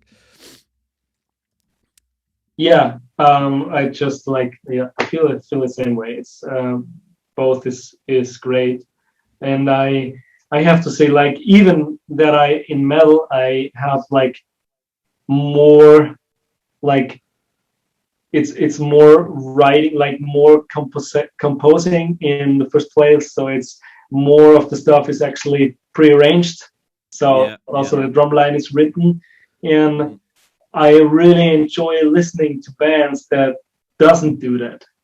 Yeah, yeah, I yeah. really like, and yeah, because I don't know, I enjoy some there's something I enjoy listening to. Like, it's today I would really, even if the music I play is like technically really complicated, but I don't like to sound generic. That's the I really want to avoid like sounding like a drum machine, like, Yeah, yeah, and yeah. Yeah. having no dynamics. And so I really Mm. think about like the dynamics and how I play something, like which stickings I use, like, um, sound sources. So, Mm. but I have to think about that because the music is like, yeah, it's complicated, and I have to think about how I play it. But I really Yeah. enjoy the process of like creating with people in a room as well. Yeah, yeah. I Yeah, had that yeah. also with Panzerballett, and like I enjoy listening to bands that do that because I like the flow and the organic vibe it has. Like, Mm. Mm. like I always enjoy like listening to Bonham, Yeah, for yeah, example. yeah. Yeah, of Like course. Yeah. because it lives. It has a certain energy, and it has, um, not at least it has, lots of dynamics. And I think in uh, in the early days of rock, like dynamics were really important.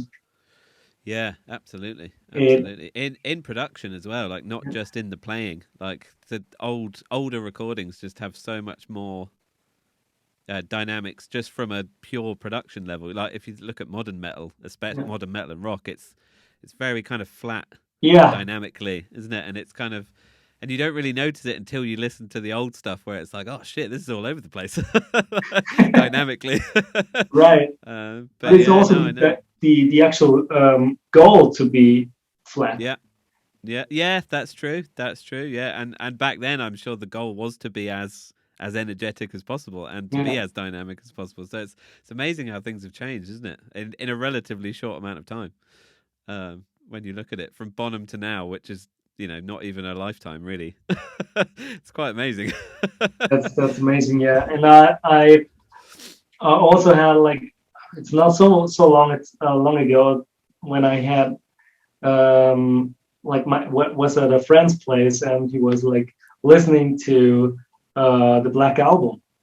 Yeah. And I listened to that album a lot when I was a kid, and Mm, I enjoy so much how it sounds, and like how mm, Lars plays there and what he plays there, and how, yeah. like, the space.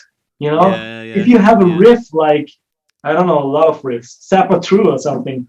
Yeah. Yeah. In today's metal, there would be double bass underneath. Yeah. Yeah, it's true. They try and sneak some Fill kind it of up, hey. extra. Yeah, yeah, yeah. There's too much space in this. What are you doing? Yeah. Yeah, it's true. And I really feel like, I mean, it's so funny because I spoke with Derek Roddy a couple of weeks ago and we went on a whole thing about how great Lars is. and I feel like we're going to do that again here. But that's fine because Lars is great. But I feel like Yeah. he's a really musical drummer, and people don't give him credit for that. I feel like completely stays out the way a lot of the time, and he also kind of he gives enough that it Yeah. helps support the riff. But and especially on the Black album, man, like some Yeah. that drumming is so musical. It's so basic, but the way it's played and the way it's placed, it's just it Absolutely. doesn't need anything else. It's just incredible. It's sounding great, like dynamic control, like Yeah, the way the drums sound, the way he plays it, what he the chooses to play. phrasing for the Everything is fills spot and on. stuff. Yeah, yeah, it's amazing. It's kind of rock drumming, isn't it? Really, it's like big anthemic rock drumming, but And it's it just so has well done. the one, sorry to interrupt you, but No, not at all. has one of those things that are almost forgotten today. It had a lot of character. Yeah, Um, yeah, yeah, you yeah, know, if you play absolutely. one fill, you knew it's Lars. Yeah, You know, yeah, you it's like true. ended with Yeah. a snare on one or a cymbal, a With crash the cymbal on two. crash and the exactly. You just that's the last. Like he's got his own thing. Like there's not many, especially mainstream drummers that if in bands. Let's be honest. If you heard it on the radio, you'd be like, boom, I know who that drummer is. Yeah, Whereas with especially someone like Lars, I'm not saying everyone from that era, but someone like Lars is so recognizable. Um, right.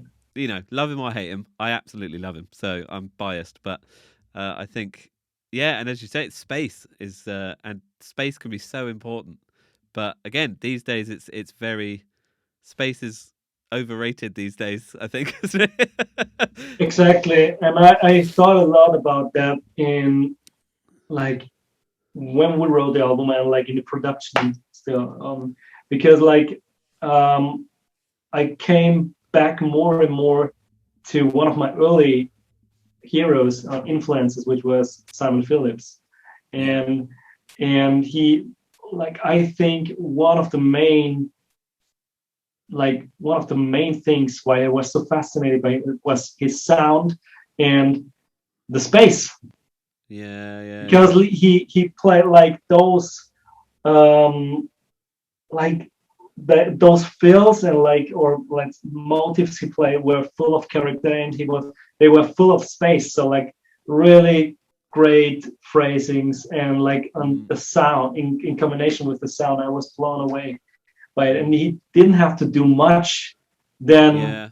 leave space and like play Yeah. the right things. And today in a metal band, you don't necessarily think that way. Mm, Um, mm. so you have a busy guitar riff and you have to support it. Yeah, you have to be equally as busy, or you feel like you do. You feel Yeah, like you have to. Oh, that's crazy, so I need to also be crazy. exactly. Yeah, Yeah, and I yeah, try to like, you know, think more like in a way what the music really needs. Like when the piece already was written, or when I wrote it together, like together with Raphael, for example, the guitar player. Um, I try to like really sometimes like really think of the um, again, the English language gets in the way. Oh, you have to fucking cut that English out. man. Yeah, no, I try to think the opposite way. So not what, because I'm always, when I'm writing or playing, I'm a person. Sometimes I'm like in that tunnel, like Yeah, tunnel vision thing. Yeah, yeah, and yeah, like trying to be all authentic and play things yeah, that have to be played there. And yeah, yeah, this album, I really tried to recognize, like really, it doesn't matter which style it is, just try to really play what the music asks you for, yeah, you yeah, know. yeah. And with Absolutely. Obscura, I came up with stuff that I find interesting as a drummer, which is it's great to have a Yeah, band to get all you vocabulary out in musical ways, so to say, but I didn't really think of the sound of it. I just or how I sound. I just because I was programming a lot of the stuff because we were composing it on the computer. I just was like focused on the notes and on the placement of the notes, even if it was like odd note rates. I was like focused on where to hit and not how I hit. And I tried to change my thinking for this album again because I got so inspired by the drummers I was listening to when I was younger. Yeah, that's cool, man. So you kind of took it back to kind of square one in a lot of ways. I tried to get inspiration from there. So let's put it like that. Who were when you kind of started getting into the more extreme stuff? Who were the drummers in the bands that you were really getting into around that time? Like, who were the ones that kind of jumped out at you? I to be completely honest with you, as it's pretty normal for extreme metal, I didn't know a lot about the drummers I was listening to. I just listened to bands. Just the bands, yeah, of course. Yeah, it's only nerdy people like us that know who the drummers are, I guess. But later on, I of course like knew who's playing. Like as I said, I was fascinated by so many players, like Ken from Aborted, as I said. Of course, I didn't leave out George and Derek. But from the younger generation, I was listening to Ken, Dan Presland. And I think they all had something that inspired me right away.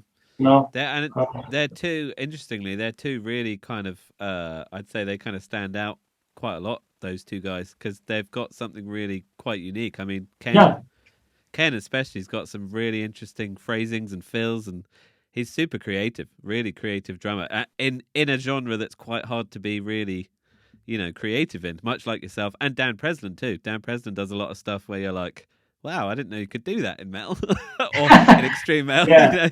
And again, same with yourself. It's kind of you must know Kevin Parody as well from of course. Again, like there's a lot of drummers that are kind of, even though everything's already been done, it's still pushing the genre into different ways. And it's really inspiring, and it gives me a lot of faith that there's still places we can go. There's still room to get faster.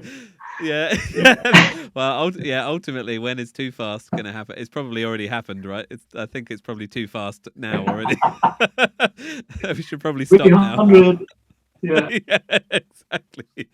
But no, man, that's cool. That's really cool. But and it's, again, someone like yourself bringing in influences like Simon Phillips and Coliuta and Tony Williams into metal. I think it's kind of what metal needs.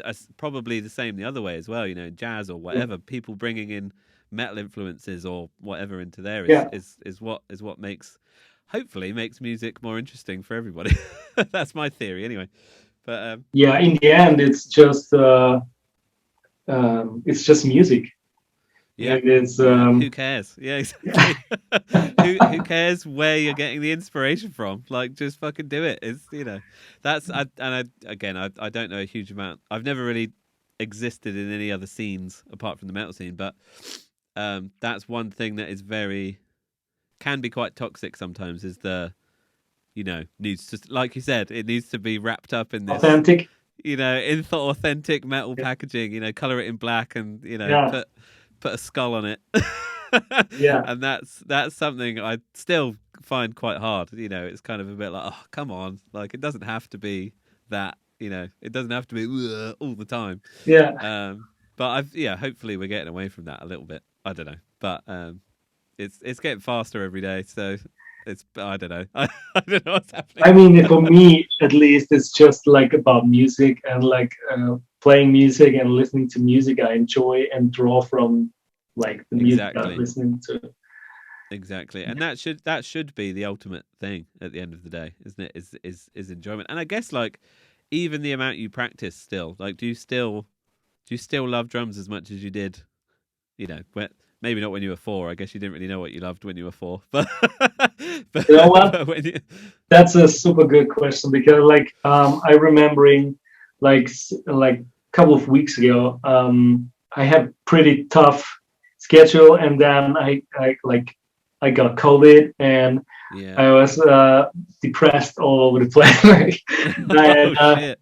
no, I mean I was watching like YouTube videos and stuff and somehow I stumbled over a video from George Colias Yeah. where he talked about like having fun on the instrument, Yeah. like What's fun? having fun, like how the importance of sitting there and like enjoy your instrument.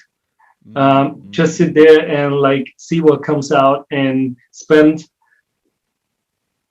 like a little or more time a day on a daily basis, like to sit on your instrument and just play and Yeah, having yeah. fun. And so that inspired me really to be aware of that, like just Yeah, the yeah. awareness of um like It should be fun. it should be fun and having the Yeah. possibility of like doing this. I mean I I feel still up to this day I really feel privileged Mm. to spend day on my instrument, on my craft, with my craft, like every with my tools every day. And I Yeah, kind of yeah, like yeah. sometimes it's more tough because it's about um, like get like make a living, like, and Yeah, yeah. especially in COVID times, we all talked about it. But Mm. um, but at the end of the day, it's it's highly important to keep the flame burning, like you said, Yeah. like when you the enjoyment that you had when you started as a kid, and always Mm. think about that. Mm.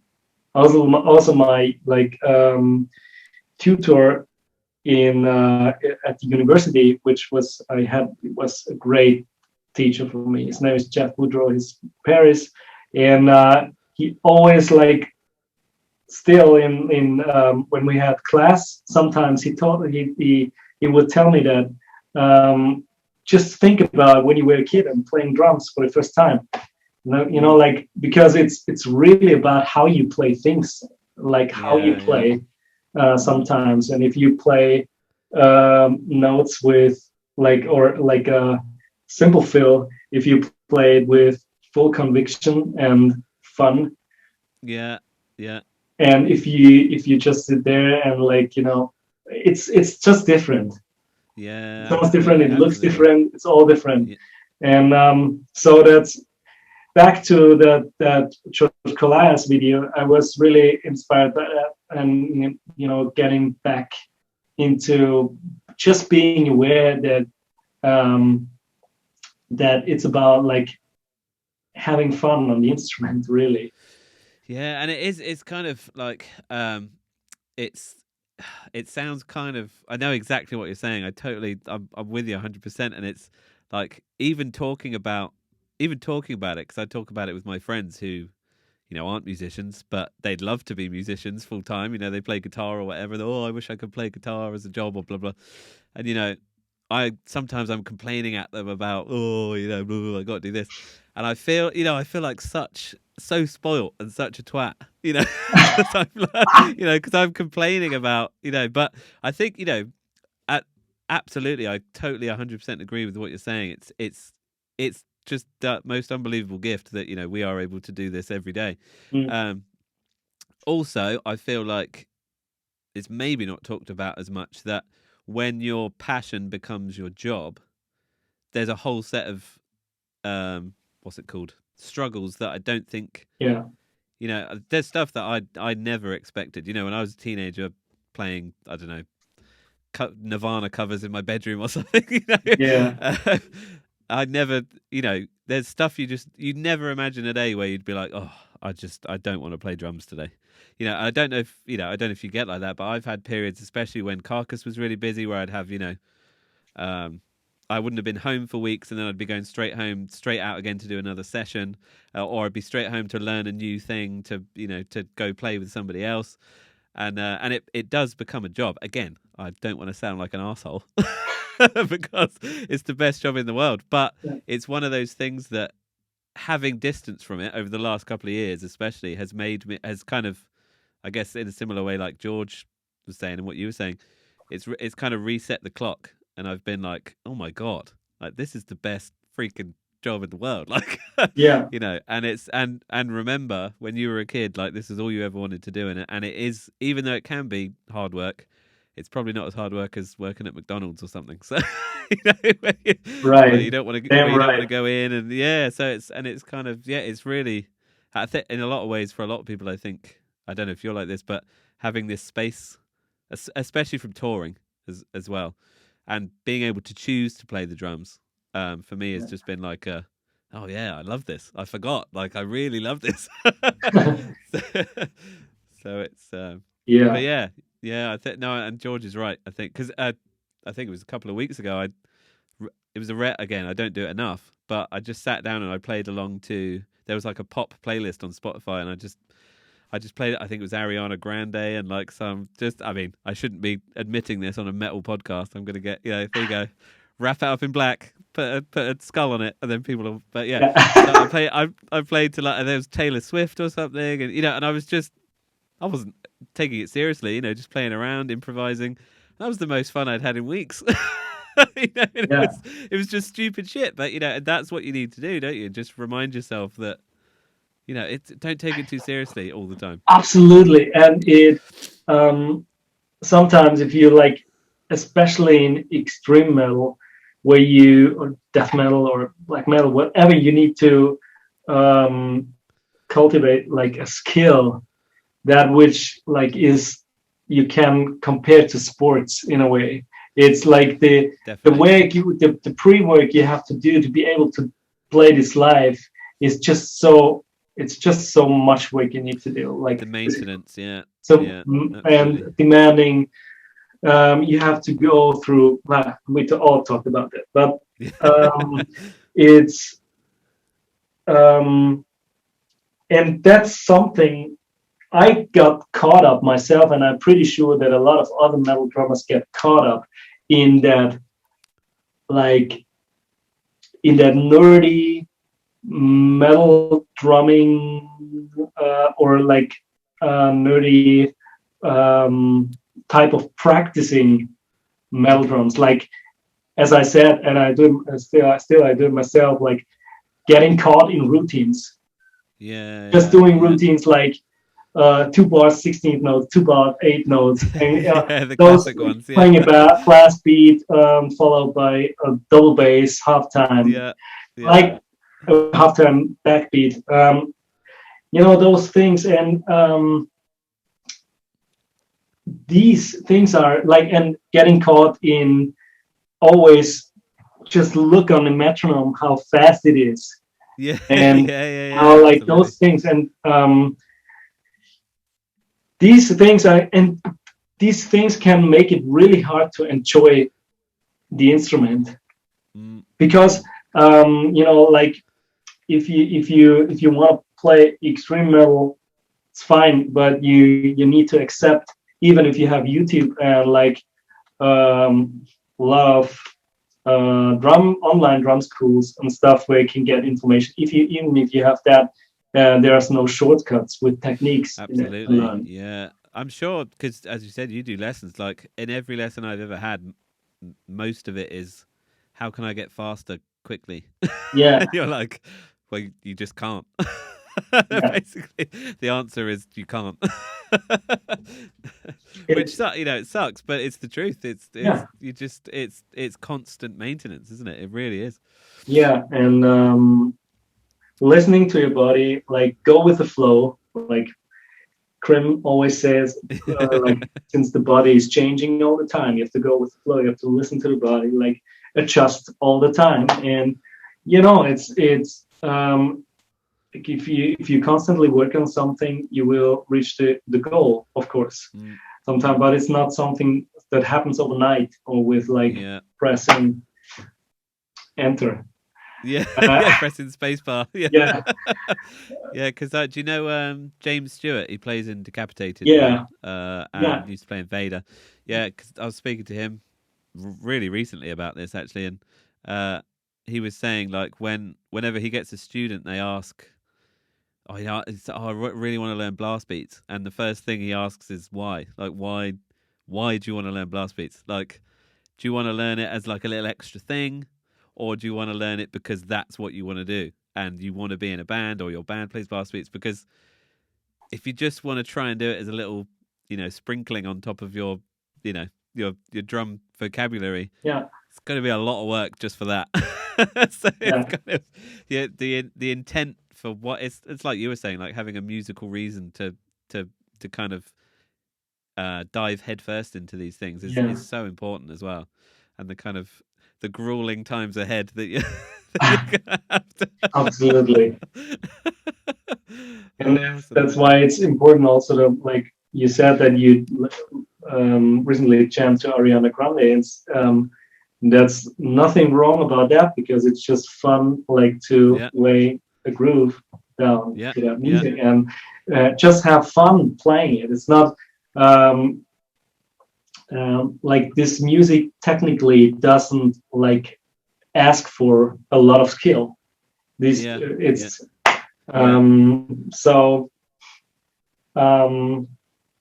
I like music that is simple sometimes, and information that is simple.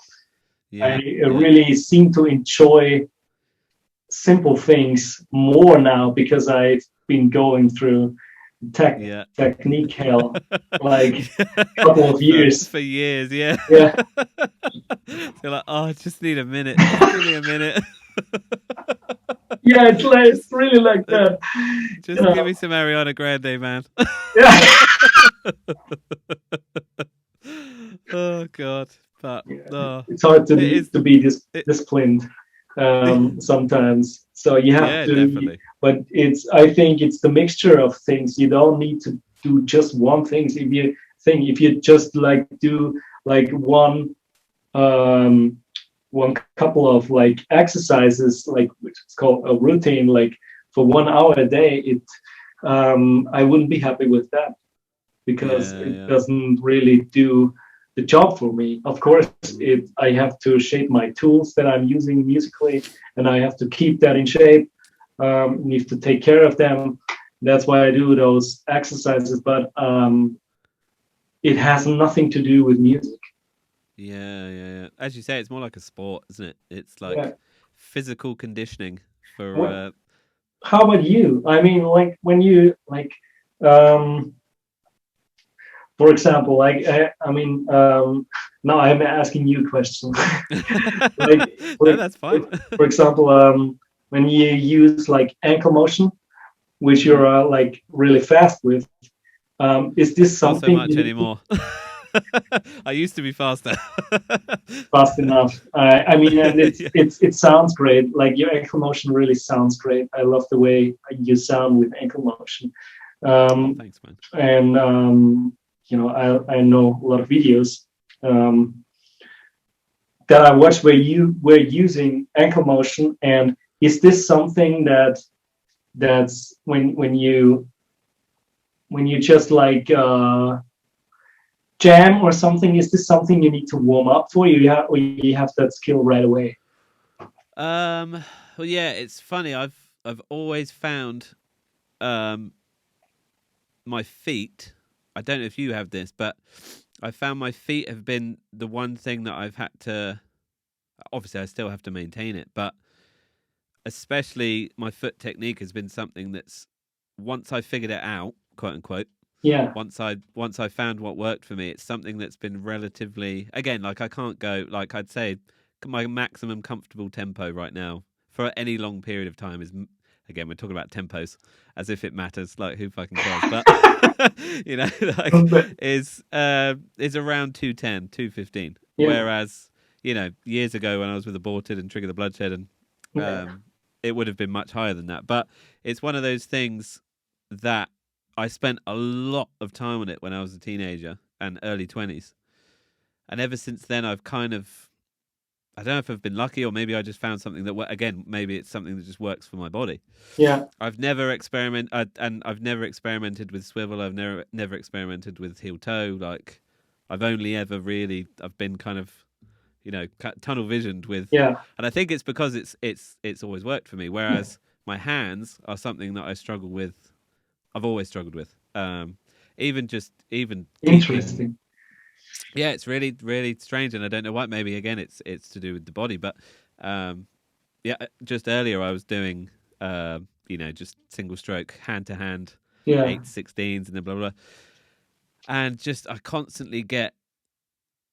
It's not problems, but it's just I never feel truly happy with my hands. I couldn't tell you a time where I've been like, yeah, my hands are good. Yeah, it's really weird, and I've found it hard to feel comfortable with my hands. Whereas my feet, again, I don't do a huge amount to them. The biggest change was when I switched from triggers to microphones. Yeah, and that was I had to kind of reevaluate my technique a bit. But again, it wasn't a huge shift. But to feel comfortable again playing on stage with mics took a while. But yeah. So the principle of like how the motion works stayed the same. Pretty much, yeah. I had to use a little bit. It's hard to, I guess it's hard to kind of describe, but I kind of use more of a whipping motion. Yeah. With now than I did before. Like it was when I was playing the faster stuff with triggers, it was literally just, you know, bouncing the basketball. Yeah. Whereas now it's kind of there's more of a whip. Like the calf is used definitely a lot more, and I've like my foot is further down the pedal now. It's kind of like, you know, I guess it's the equivalent of moving your hand further back on the stick to get more kind of leverage or whatever. But yeah, still to this day, my hands, especially for blast beats or for, you know, faster things, my hands, if I don't do speed drills for like a week, it's gone. And it's like I have to start from scratch again. And it's same for me. And it's oh wow, interesting. Yeah. So that's why I always like doing routine, like as well as I do my endurance runs every other day, because like I like to have the feeling of like having my vocabulary when I need it. So do you have do you find hands trickier than feet trickier than hands? Have you got a similar kind of ailment? Or not really? No, not really. What I find difficult is ankle motion. That's why we're asking, because like I'm working on my ankle motion like since last year, because or last year, like I started like to rework like that, like to regain that skill that I already used a long time ago, and work on it again and working on emotion. And that's something for me. If I warm up, it takes for me like I need a warm up. Always, if I do ankle motion, I need like at least 15 minutes of warm up. Wow! If I have it warm up, then I can use that skill like up to probably 210. To talk in terms of BPM, I can like use it to 210, but I would like to get faster with it. And it seems like my swivel foot is something like you can wake me up at about 3 in the morning, and I can swivel at 50 or something. Yeah, it doesn't really. It doesn't need a lot of warm up or like physical warm up. It's just that skill is like burned into my muscle memory, and with ankle motion, it takes more effort. that could literally just be, as we've, I guess as we've talked about before, the muscle memory repetition thing. As you say, you've been doing swivel, what, 6 years? Yeah, 8 years Kind now. of, Yeah. yeah. Um, Whereas, even though a year is a long time, I guess maybe in the muscle memory kind Yeah. of portion of your body, brain, whatever it is, that maybe it's still. And whereas again, like I've literally been doing, I've never done anything else but ankle motion, so maybe that's what it is. Maybe that's the secret, is to just do it for like a decade, Yeah. and then hopefully you'll be fine. Yeah. Right. Yeah. So if I ever want to learn swivel, then I've got about 8 years before I get it. Yeah, it takes time. I mean, I think nonetheless, it's great to have more tools to choose from, Absolutely, especially when absolutely. you're on tour or something, or recording a lot. It happens to me a lot that even a skill that I developed over years and which is actually pretty, um, working like, Mm, mm. so I have to. Um, I have a hard time sometimes using a specific skill, so I would use a different skill, like Mm. with for playing the same 16th notes, like. Yeah, yeah, But yeah, you yeah. can play it as, they can use ankle motion instead of swivel. You can use double strokes, Yeah. and for example, I uh, there's one thing, like I had to record that song earlier this year, which was at 150 BPM, like pretty much the whole song. Was like a really long song, about 7 minutes, and Oh, lots of Jesus. double bass, and I had to practice like that song like 3 days before, so I get all the parts and like did a lot of stomping. And Yeah, but the yeah. actual day of the recording, I was so exhausted and my hip flexors were all gone, Oh, and God. I couldn't make it like I couldn't make it sound good. It was not consistent at all, and Wow. having a hard time. So I skipped that day. Said, okay, let's skip that day. Let's try tomorrow, and Yeah. it was the same thing. And Wow. then I tried the same thing with double strokes. And 150 is Ah. still a tempo where you can really play both notes at the same volume. Yeah, yeah, yeah, yeah. Yeah. It's not super fast. Yeah. So, and you play actually half of the tempo Yeah. using Wow. full leg. That's genius. Yeah, and it worked. Wow. It worked. Wow. Um, That's amazing. yeah, So that's a good tip and for anyone who's struggling. since that day, I'm practicing. I put in um, a short double stroke chapter into my routine. Yeah, Wow. That's super interesting, man. That's kind of, yeah, that's to kind of changed the game for me. Just you saying that, because it's really interesting because there's even a couple of, because we've started rehearsing for Carcass stuff again because we've got a tour in May, and well, hopefully as long as the world doesn't shut yeah, down or get yeah, nuclear explosion or something. But there's a couple of songs again. I've practiced them in the. You know what it's like. You practice them in your drum room. Blah blah blah. The minute you get into rehearsal, it's. I was talking about this the other day. You've got drum room, rehearsal, and then show. And at each level, it feels completely different playing in those. yeah, For whatever reason, in your drum room, everything's perfect. It's exactly how you want it. You've got, if you've got an in-ear setup, which I'm lucky enough to have, you have everything perfect in your ears. Then you go to rehearsal, that reduces a little bit. It sounds a little bit shit. You don't really know the room as well, blah blah yeah, blah. And then it's a show, and everything's just like, oh fuck, it's all out the window. So, but yeah, there's some sections that are around, the 160, and for some reason my left foot is just like, nope. Just the control. It's just it's. I don't really understand what it is, but it feels like a muscle thing. It feels like maybe a hip flexor or something, but maybe just because I haven't played those songs with yeah, that intensity, in a rehearsal situation with the loud guitars and blah blah blah. But my left foot is just kind of giving out, and I'm just like, you saying doubles, I'm like, Jesus, this could be the way forward.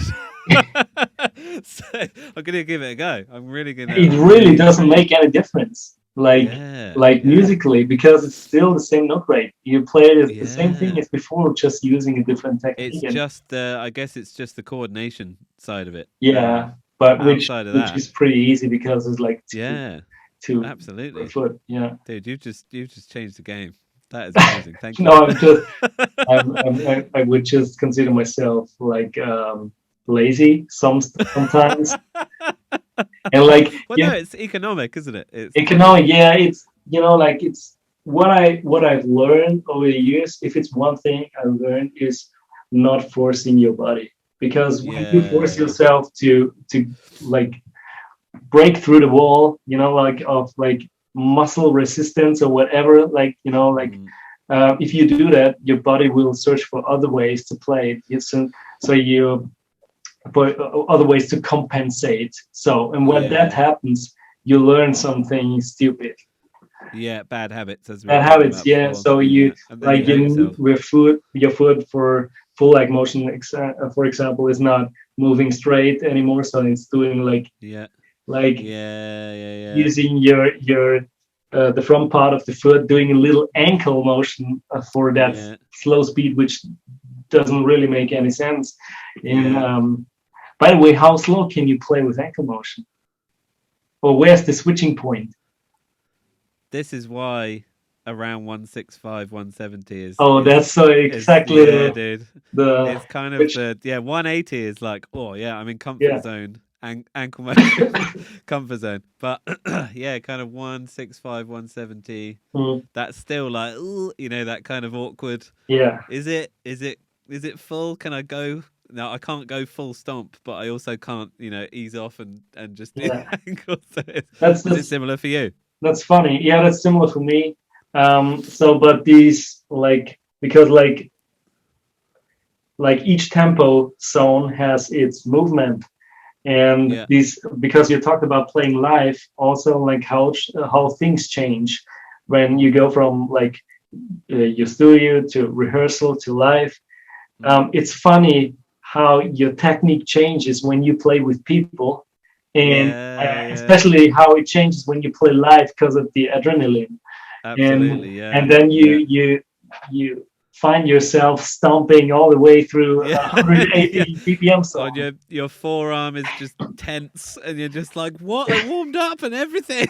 Like, why are you not doing what I want you to do?" Yeah, Yeah, no, exactly. And that's the kind of thing you just can't, you know, it's you just can't prepare for those kinds of things. I think I don't know how you feel, but I find the only way to get around that is by just playing live as more. Like the only way the most relaxed I've ever felt is on stage, and technique wise is yeah, when I had super busy years where I was playing live, you know, yeah, all the all the time. time, Yeah, so that it wasn't even a thing. Whereas we did one show with Carcass last year in November in Leeds in the UK, and I don't know how I made it through because, like, literally, like 20 minutes in, I was exhausted, completely exhausted. And again, I'd been practicing for weeks. We did loads of practices in the rehearsal room, yeah, but I think just that adrenaline and that your body's just like, let's go. And then 20 minutes in, it's like, you shouldn't have gone that hard. And you're like, oh, that's too late now. I've got to push through for the next 45 minutes. So it was, but wow, it's a real learning curve. It's kind of it's something I didn't expect of myself, because I've been lucky enough to play a lot of shows for many years, and I think I just took it for granted. I'd be I'll know what to do. yeah. But then after 2 years off, it was like, oh shit, no, I have no idea It what to was do. like playing the first gig again. Yeah, totally, man. Oh, It it's not was, great. yeah, yeah. Oh my god, there's people here. Yeah, so that was a real, and again, it's learning. It was a lesson. I was like, shit, okay, right. The next one, I really need to be aware of not going too hard and not, Yeah, getting too excited. Stay relaxed. It's again, it all yeah, comes back to relaxation, doesn't it? And not and listening to your body as well. yeah. You can always tell. Like, I don't know about you, but I can always tell when I'm hitting a bit too hard or I'm pushing it a bit, especially on stage. I'll be That's a like, tough one. "Oh, should I pull it back a bit?" You know. I think that's a tough one because it also has to do with excitement, but Yeah, also like fun. Because yeah, like it's you true. know, like really beating the shit out of that drum kit is fun sometimes. It is, dude. And when you're in the moment and the crowd's great, you're Yeah, just like, fuck it, who cares? yeah, Yeah, and that's what it's again going back to the fun thing. That's what it's all about, isn't it? Really, it's yeah, instead of being so controlled all the time, we're all only human, I guess. We need to let off some steam.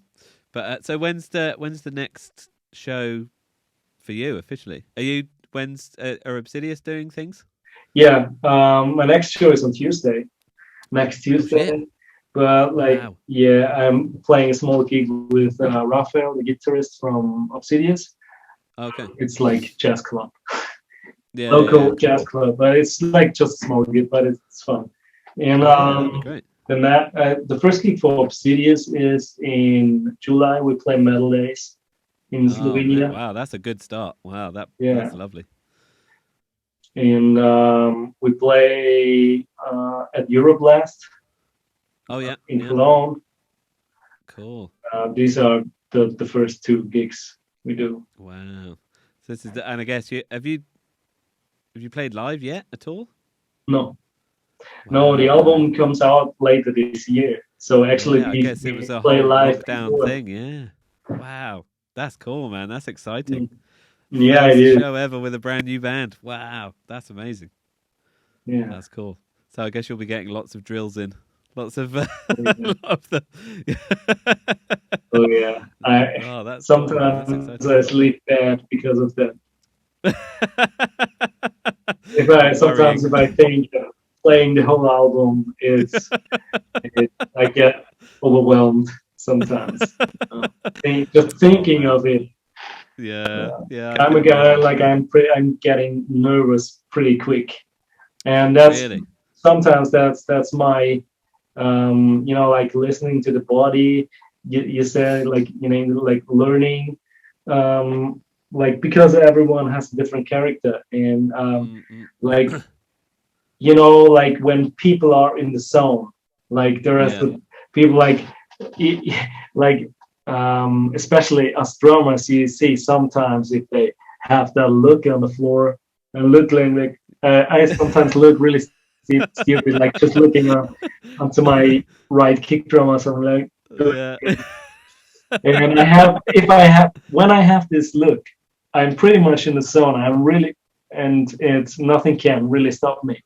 But to Yeah, get yeah. in there and not get overwhelmed like from outside and what happens because this music is so complicated. I have to like if I just like the first that the intro is on and like we're like and if I think how is the intro feel of the first song Oh actually going God, and dude, no. those things Oh, and it's then the worst. that's the worst. The song is Yeah, gone. And I can't yeah, yeah, remember yeah, literally yeah, nothing yeah, all because I'm just a nervous guy, like, and it's hard yeah. to God. to Oh stay no. calm and like Because breathe. that's the thing. The minute you think too much, it's Yeah, over, isn't it? It's like, yeah, oh, how do I count this song in? Fuck, it's too late. yeah, Like even something that small can just be like, oh God, is it a 3 count? Is it a 4 count? Shit. yeah, yeah. Right, Oh God. exactly. Oh, it's the worst. But yeah, and it's like playing that first show, first show last year with Carcass was really, really surreal because it was super familiar, but also felt very strange at the same time. It was kind of like, I don't know, like meeting up with an ex-girlfriend or something. it was very odd. It was kind of mixed feelings. Like, oh Okay, yeah, I've missed this, but it's different than I remember it, and it's kind of. yeah, okay. And again, all the physical side of it, like, oh yeah, I'm more out of shape than I Uh, realized. so your But wife won't watch it, right? yeah, Yeah. yeah, exactly. Yeah. Oh Nice God. comparison. Yeah. Yeah, Yeah. Maybe that wasn't the safest comparison, but I considering feel my I feel you. my wife listens to this. Yeah, But anyway, I've just realised we've been chatting for 2.5 hours. Obviously, Yeah, I'd love to keep talking, but I mean, you need to go to bed, I'm sure, soon. And I mean, and it's I don't. it's it's 20 past 8 at your place, right? Yeah, 25 past 8. Yeah, At which 20 is. I past 8. mean, what are you, an early bedtime guy, or are you? Yeah, actually, I converted to an early bedtime guy because, Same, like, dude. From not being on tour. yeah. Yeah. So I like to, yeah, go to bed at about 10 in Yeah, the evening. I we're read so rock and roll, something aren't we? and pass out. So rock Yeah. and roll, man. I do exactly the same. What time does your daughter wake up? Uh, we had like this weekend we had the from change from like winter to summertime, Yeah, yeah, right? And we miss 1 hour right now. yeah, yeah. But normally she gets up at like 5:30 or 6, something like that. Nothing too Okay. crazy. Well, I was going to say, yeah, because we had our oldest. He would sleep, or he still does. He sleeps till like 7:30, 7:45. I Oh, mean, now we have to wake him up because he has school, but until he had school, it was like 7:30, 7:45. So that's we great. got used to him. Yeah, we got used to him like laying in and just and then we had our second, and from about, I don't know, a few months, he was just waking up at like 4:30, 4:45. And now his wake up time is 5 a.m. every single day, no matter what time he goes to bed. No matter, so like we got so used to this amazing older child who was just sleep through, and we could have like a bit of a lie in, and Yeah. and then our second came along, and he was like, "Nope, you're gonna be up as soon as the sun comes up. Basically, I'm gonna wake you up." So yeah, and that's why I go to bed early now, is because like I'm up at 5 most days because of him. So Okay. obviously I love him, and 5 isn't ridiculous, but it is.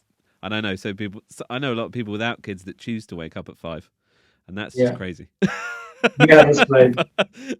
I'm not. I don't know if it will happen, but I'm not a morning guy for now. No, same. Yeah, Not takes really. a good 2 coffees before Yeah. before I can speak to anyone. Right. Right. Yeah, no, that's cool. But yeah, so I've got, because I don't know if you've listened to any of the other podcasts, but I do this little quiz thing at the end.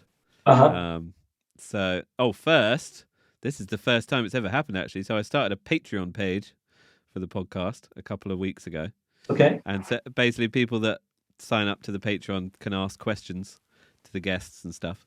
So I had a question for you Mm-hmm. from Kjartan. I hope I'm saying his name right. I've probably just butchered that name, but he says, "Hey Sebastian, sorry, I hope you don't mind me asking. Do you mind answering a Patreon question?" Yeah. No. No. I'm not at all. Okay, cool. And then we'll do the quiz, and then you can finally go to bed. And I'm sorry for for taking up so much time. Well, Um, cool. So, hey Sebastian, thanks for taking the time. For such an accomplished drummer as yourself, what are some weaknesses you feel you still have to work on? I mean, maybe we've covered some of that, but still, interesting question. yeah. Weaknesses. Some of my weakest weaknesses I face every day is timing. You know, Interesting. Yeah. because even like every musician, every drummer has probably a tendency where to place notes.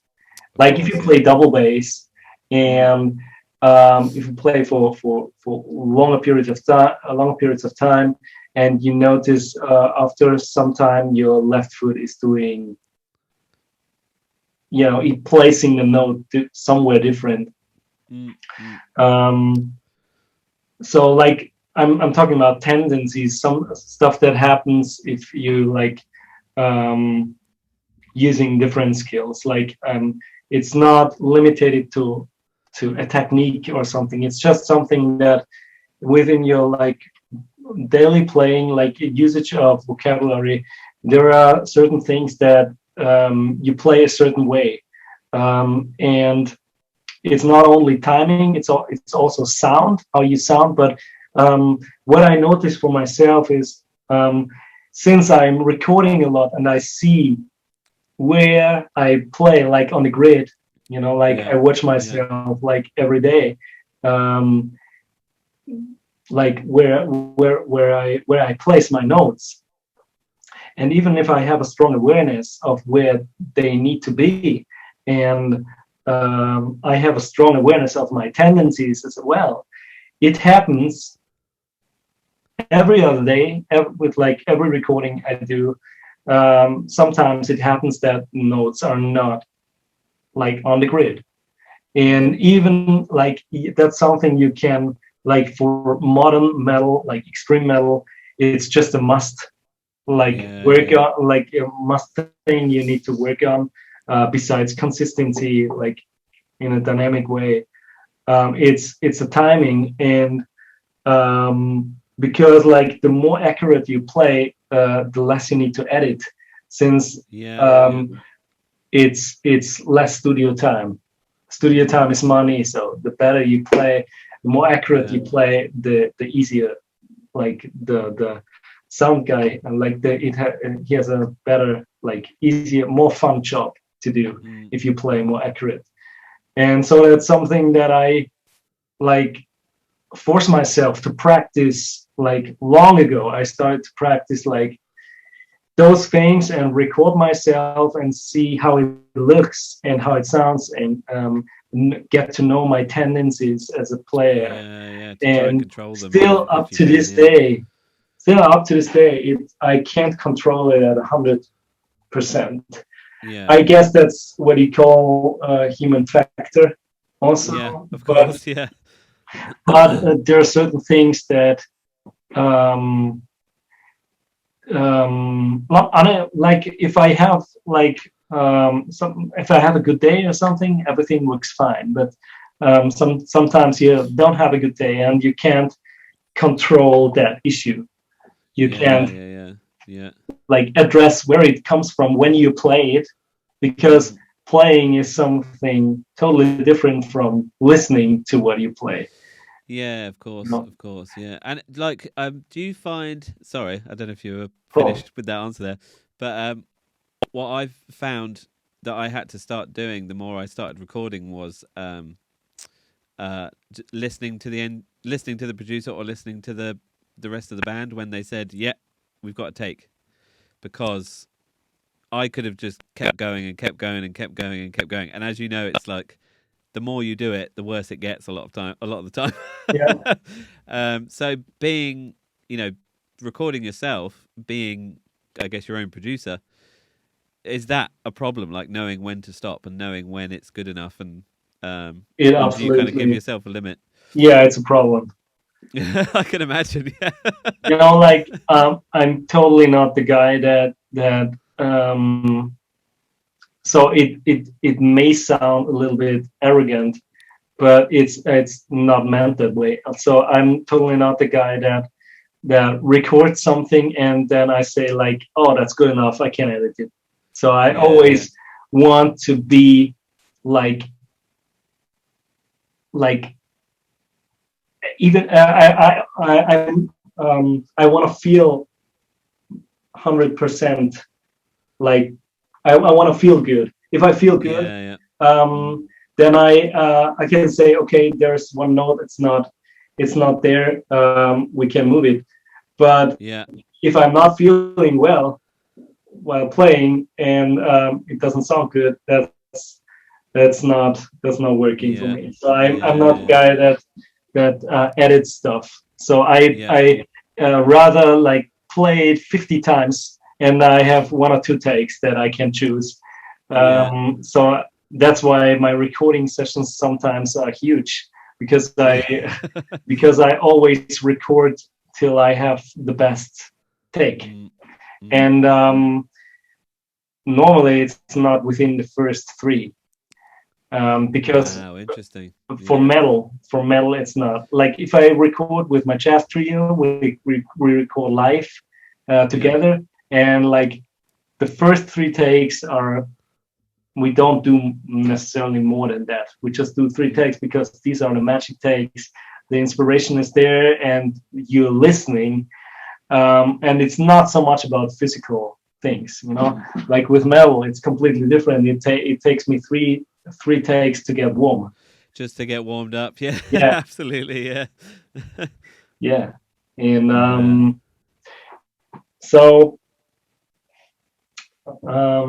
yeah, that's Yeah, of course. Yeah, so I guess the main takeaway is, well, I guess the answer to the question is timing is something that you constantly work on, I guess, and you're constantly yeah. conscious of. Yeah, It's the I guess it's same. the ultimate one, really, for the drummers, right? It's being Right. in time is Because the it's ultimate not, thing. yeah, because it's not limited to style. It's like Yeah, for metal, it could be double bass drumming. Like you mm-hmm. really want to have consistent 16th notes for the time you play. Yeah, of course. For funk, it will be like linear funk grooves. Like if the notes are um, not lined up, Mm. like on the grid, it's Yeah, not yeah. not It's sounding not good. going to sound. Yeah, absolutely. Yeah, and I'm not the guy that actually thinks. I'm not.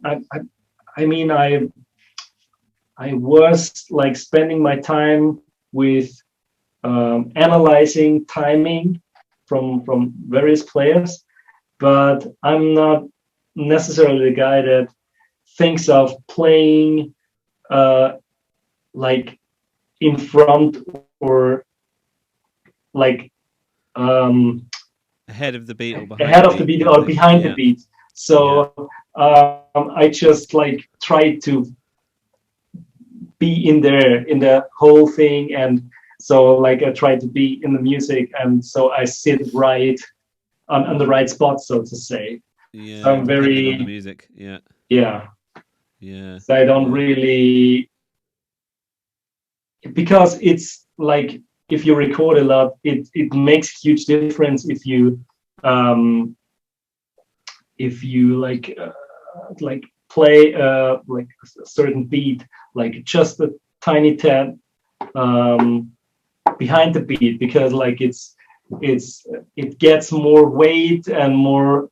It Yeah, sounds more. Yeah, it sounds bigger in a way, and yeah, can. But I'm not necessarily the guy that thinks of that while playing. So I rather like imagine how it should sound in my ear, and then I try to transport it. Like, and replicate it. the Yeah, outcome is more or less the same. So it can be, since I try to imitate a heavy feel. So my if you look at it on the grid, it would be slightly delayed.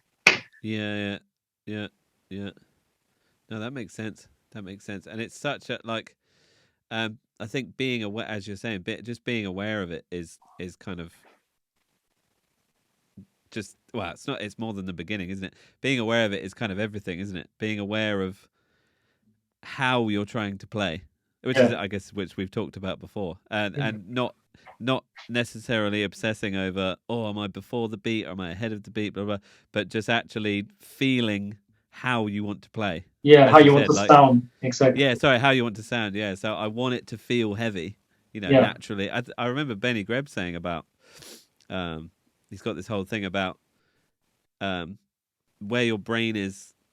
I mean, I'm paraphrasing and I'm probably completely butchering it, but uh, where your brain is depends on where your body is. So it, like, if you tell someone play a groove, but do this with your shoulders and think about James Brown, and then yeah, and then all of a sudden they kind of do this kind of yeah. bouncy funk thing, and then he'll be like, hang on, wait, okay, so now play like a Rammstein groove, and you just admit Exactly. duh ga, and it's that can be applied within all the genres as well. You can be, Yeah, you can be playing extreme metal, but be like, oh no, but I want it to feel like it's kind of floaty, and and you can do that, and with yeah. just by changing your perspective, I guess, You, on how you you want to sound. exactly. You don't need to necessarily make a rocket science out of every Mm. topic, in with these things, because it's it really can change drastically if you just think on certain things. Like it's it's that easy sometimes, and I notice myself like getting locked up with being too being too much in that headspace of like trying to really concentrate on where to play the notes. Like when I listen um, to the recording later, I noticed a lot of times if I do that, I noticed that my playing sounds stiff in a way. Yeah, It's not. because you're not actually in the moment. You're kind of thinking too Yeah, much about. I'm Yeah, not listening to the whole thing. yeah, To the whole like I'm listening to the fastest aspect on playing drums, like which would be the feet for in that case. If you just concentrate on the feet and you hear that, you know, absolutely. Yeah, because then all of a sudden things don't gel quite as well as they were before. Because one thing is getting all of your attention as opposed to everything getting yeah, your attention. Yeah, totally. Oh man. it's, Oh, we've got off on a huge tangent again, but I fucking love it. I love it. We also, could literally talk all night, but yeah, yeah. pleasure, Oh man. my pleasure. Yeah, that was a good question. Right, I'm going to really quickly do this quiz thing because Okay, it's not really a quiz. So basically, I'll give you two things, and you just tell me which one you prefer. So it's okay, like a lifestyle thing. I don't know, but okay. okay. So coffee or tea? Coffee. Respect. That's the right answer. I think there's no right answer, but I agree with you. I would expect uh, you saying a different, like, oh yeah, well yeah, being from the land of tea, yeah. yeah, not I a mean, tea I do guy. like I do like tea. I love tea. Yeah, I drink it. I drink it every day. But I could live without tea for the Okay, rest of my life. I don't know if I could live without coffee, but I probably could. But anyway, so chips or chocolate? chocolate. Yes, again, right answer. I've had so many people say chips, and I'm like, come on. But anyway, everybody, No, sweet everybody's guy. different. I'm a Everybody, sweet yeah, guy. same dude, Yeah. same. Respect. Right, so morning or evening? That changed for some reason, but like Like we I'm discussed. conflicted. Mm, let's say morning. Okay, Let's say yeah, a morning. nice fresh spring morning with a cup of Yeah, coffee. yeah. Let's say Yeah. not earlier than 7. Yes, Good. yeah, that's not the morning really. That's still the nighttime almost. Yeah. Cool. So this is a three-pronged one. Beach, countryside, or city? Where would you rather be if you could choose? Countryside. Ah, interesting, nice. Where? Because are you Salzburg? Do you still live in? Yeah, yeah. I live Yeah. there. It's Is it? Are you in Salzburg, or are you yeah. kind I'm of pretty centered. suburbs? Yeah, Yeah, yeah. It's quite. I mean, Austria in general is quite green, isn't it? So yeah. I And guess you it's could quite get to the small. countryside. Everything. Yeah. Yeah, It's yeah. I'm pretty like since I'm living uh, in the city. It's I'm pretty. Um, yeah, it doesn't take me long to be up on the mountain. Uh, Yeah, that's cool, man. That's really cool. in the summer, I like to ride. Like I do a lot of biking, mountain biking, Mm. and yeah, there are a lot of hills and like on mountains where I like to go up Oh, in that's cool. summer. So that's fun. Yeah, Yeah, being it's out in nature yeah, yeah, I away like from that. people. Yeah, Yeah, no, that's cool, man. Yeah, that's nice. Right, I don't know if you drink either of these, but Coke or Pepsi? Pepsi. Oh, controversial. Nice. Yeah, Cool. Okay. Do you drink it much, Coke and Pepsi, or do no, you try and stay healthy? Yeah, I I used to drink it all the time, but I've had to stop in the last few years. yeah, that's what I love drinking on tour, and Yeah, because like I don't get to drink a lot of Pepsi at all, yeah, I yeah. enjoy like getting a Pepsi on tour. Yeah. Oh, that's the thing, isn't it? When you're on tour, there's all the things that you wouldn't buy for yourself Yeah, at home, and you're just, I'll just drink that every day for the next 6 weeks. I've been really really careful about like what I drink. So I drink mainly water Yeah, yeah, today and coffee, I and guess. coffee. Yeah, yeah. I can't have too much coffee because I am Oh, going it's crazy awful, with isn't it? coffee. Yeah, Yeah, jittery and yeah, yeah, doesn't work for yeah. me. Okay, so Slayer or Metallica? Metallica. Yeah, I think that's. I mean, yeah, that's a tough one, man. I mean, yeah. Anyway, okay, Metallica, cool. Lars is the king. Triggers or mics? This is obviously bass drums, and Both. yeah, see, yeah, I think I don't think you can kind of. It all depends on the context, doesn't it? It totally depends on the context. Yeah, and it's you know let's skip that one. Yeah. Let's just say both. Let's leave Yeah, it. I mean, we've already been almost 3 hours, so let's so let's so let's not go off on another tangent. Right. Okay. So blast or groove? I mean, I'm just opening Pandora's box here, aren't I? To go off on another tangent. whatever the guys ask me for, like Yeah. Fair. I mean, I was speaking to you. Must know Eugene Rabchenko. yeah, Yeah, I spoke to him a few weeks ago, and he yeah, said he'd rather play a blast but listen to a groove. And I thought that's quite a good answer. So if you had to play one yeah, for enjoyment, what would you rather play?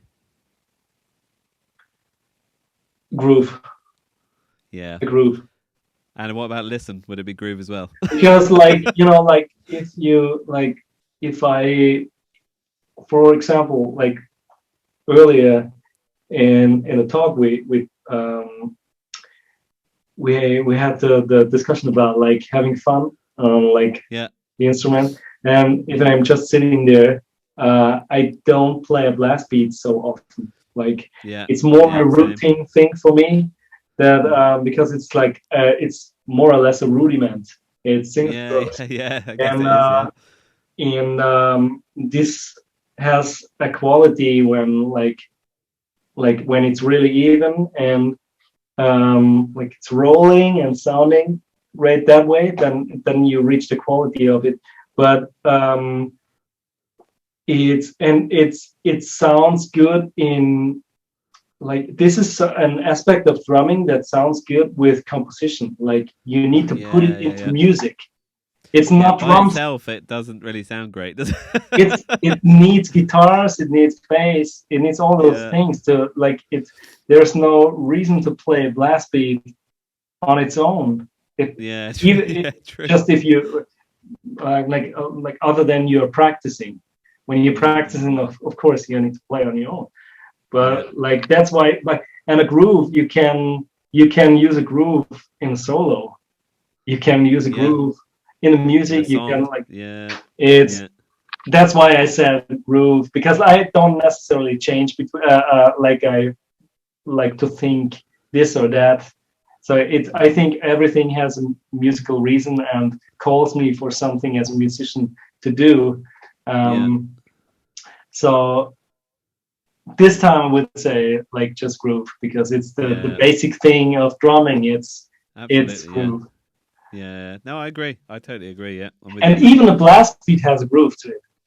Even a Yeah. And blast beat again, because Derek Roddy, I'm sure you talked about like that in the podcast with him, didn't you? I don't know. He oh talked. yeah, he said because I asked him the same question, and he said, "How about blasts that groove?" So, and I was like, "Yeah, totally." Yeah, yeah, Making a blast beat groove. You yeah, can make a blast beat groove. You totally can. exactly. And you need to think about like how to phrase like the right Yeah, hand, for example, exactly, and those things, exactly. and that where the groove aspect comes in. So it all starts with groove. That's why I say groove.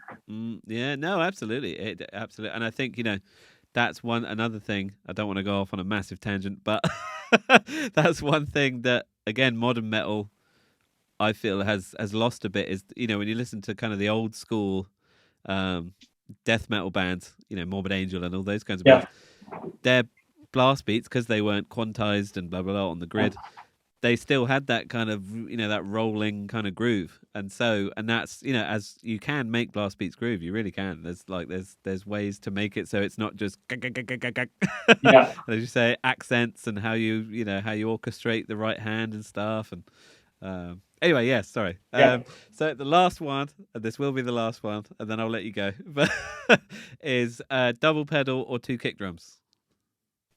Two kick drums. Yeah. Everybody said that. Absolutely everybody said that so far. Yeah. Is it because I don't play with two kicks? I went through a short time where I tried it. Yeah. And for various reasons, because I don't play triggers, it's a fucking nightmare.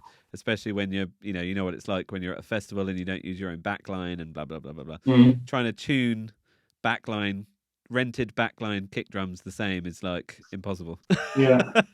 So, but from a playing, fast stuff, do you think two kicks is the only way for you? I don't know what's the exact reason. It's probably feel. Yeah. Because I have equal feel on both sides. I also can nerd out with like setting up both pedals so that the beat are exactly the same. Yeah.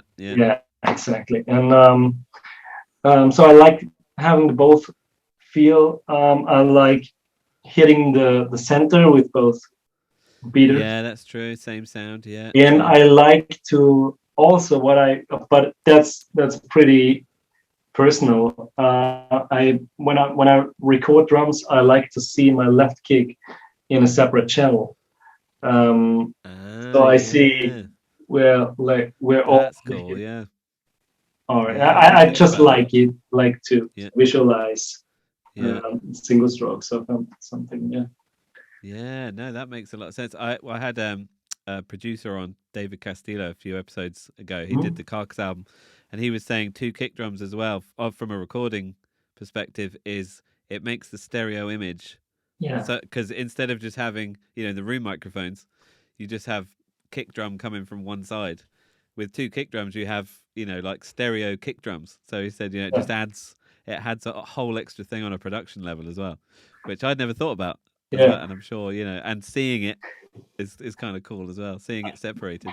I mean, I'm sure, like tuning wise, because you said like getting two kick drums sounding the same can be hard. I'm sure, like if you would play, if you would use like acoustic drums, like in a different kind of genre, let's say like classical or jazz or something, where you really hit a pure tone of the instrument, and the instrument has a lot of resonance. Yeah, and you hear the instrument pretty well, not in the setting of a rock band where everything is really loud, compressed, and So because like I made the experience that if like two kick drums, even if they sound different acoustically, and also had like one experience where I recorded something in Los Angeles in Red Bull Studios, and I got a rental kit, and was pretty cool kit, but it had two different heads on the kick drums. Classic. Yeah, and they sound different acoustically, but on the recording you didn't hear that at all. Interesting. So I mean, it was close enough to be recorded, Yeah. It wasn't like no. Yeah, wow. That's interesting. Yeah, because I mean, the main reason I found it so hard was because our front of house guy was like, "Yeah, they sound too different. It doesn't sound. It doesn't sound." So that was. I mean, I didn't really care because I don't really have kick in my monitors anyway. Mm-hmm. So I wouldn't have really noticed. But he was complaining a lot. So in the end, I was like, "Oh, fuck this! I can't be bothered." So maybe I just need to tell him to suck it up. Just, dude, this is much better for me, and it looks more metal as well. So. Yeah, which is another bonus. But But no, yeah, no, that makes a lot of sense. The seeing it thing is interesting from a recording perspective too. Actually seeing the notes in relation to each other, as opposed to just a mess of notes on a double pedal. Yeah. Yeah. No, that's cool, man. No, that's anyway. Yes, that's everything.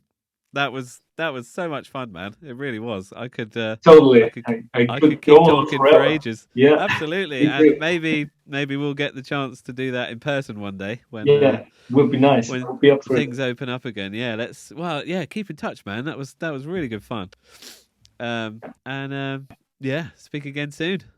Talk to you soon. Nice one. Cheers, man. Bye. See ya.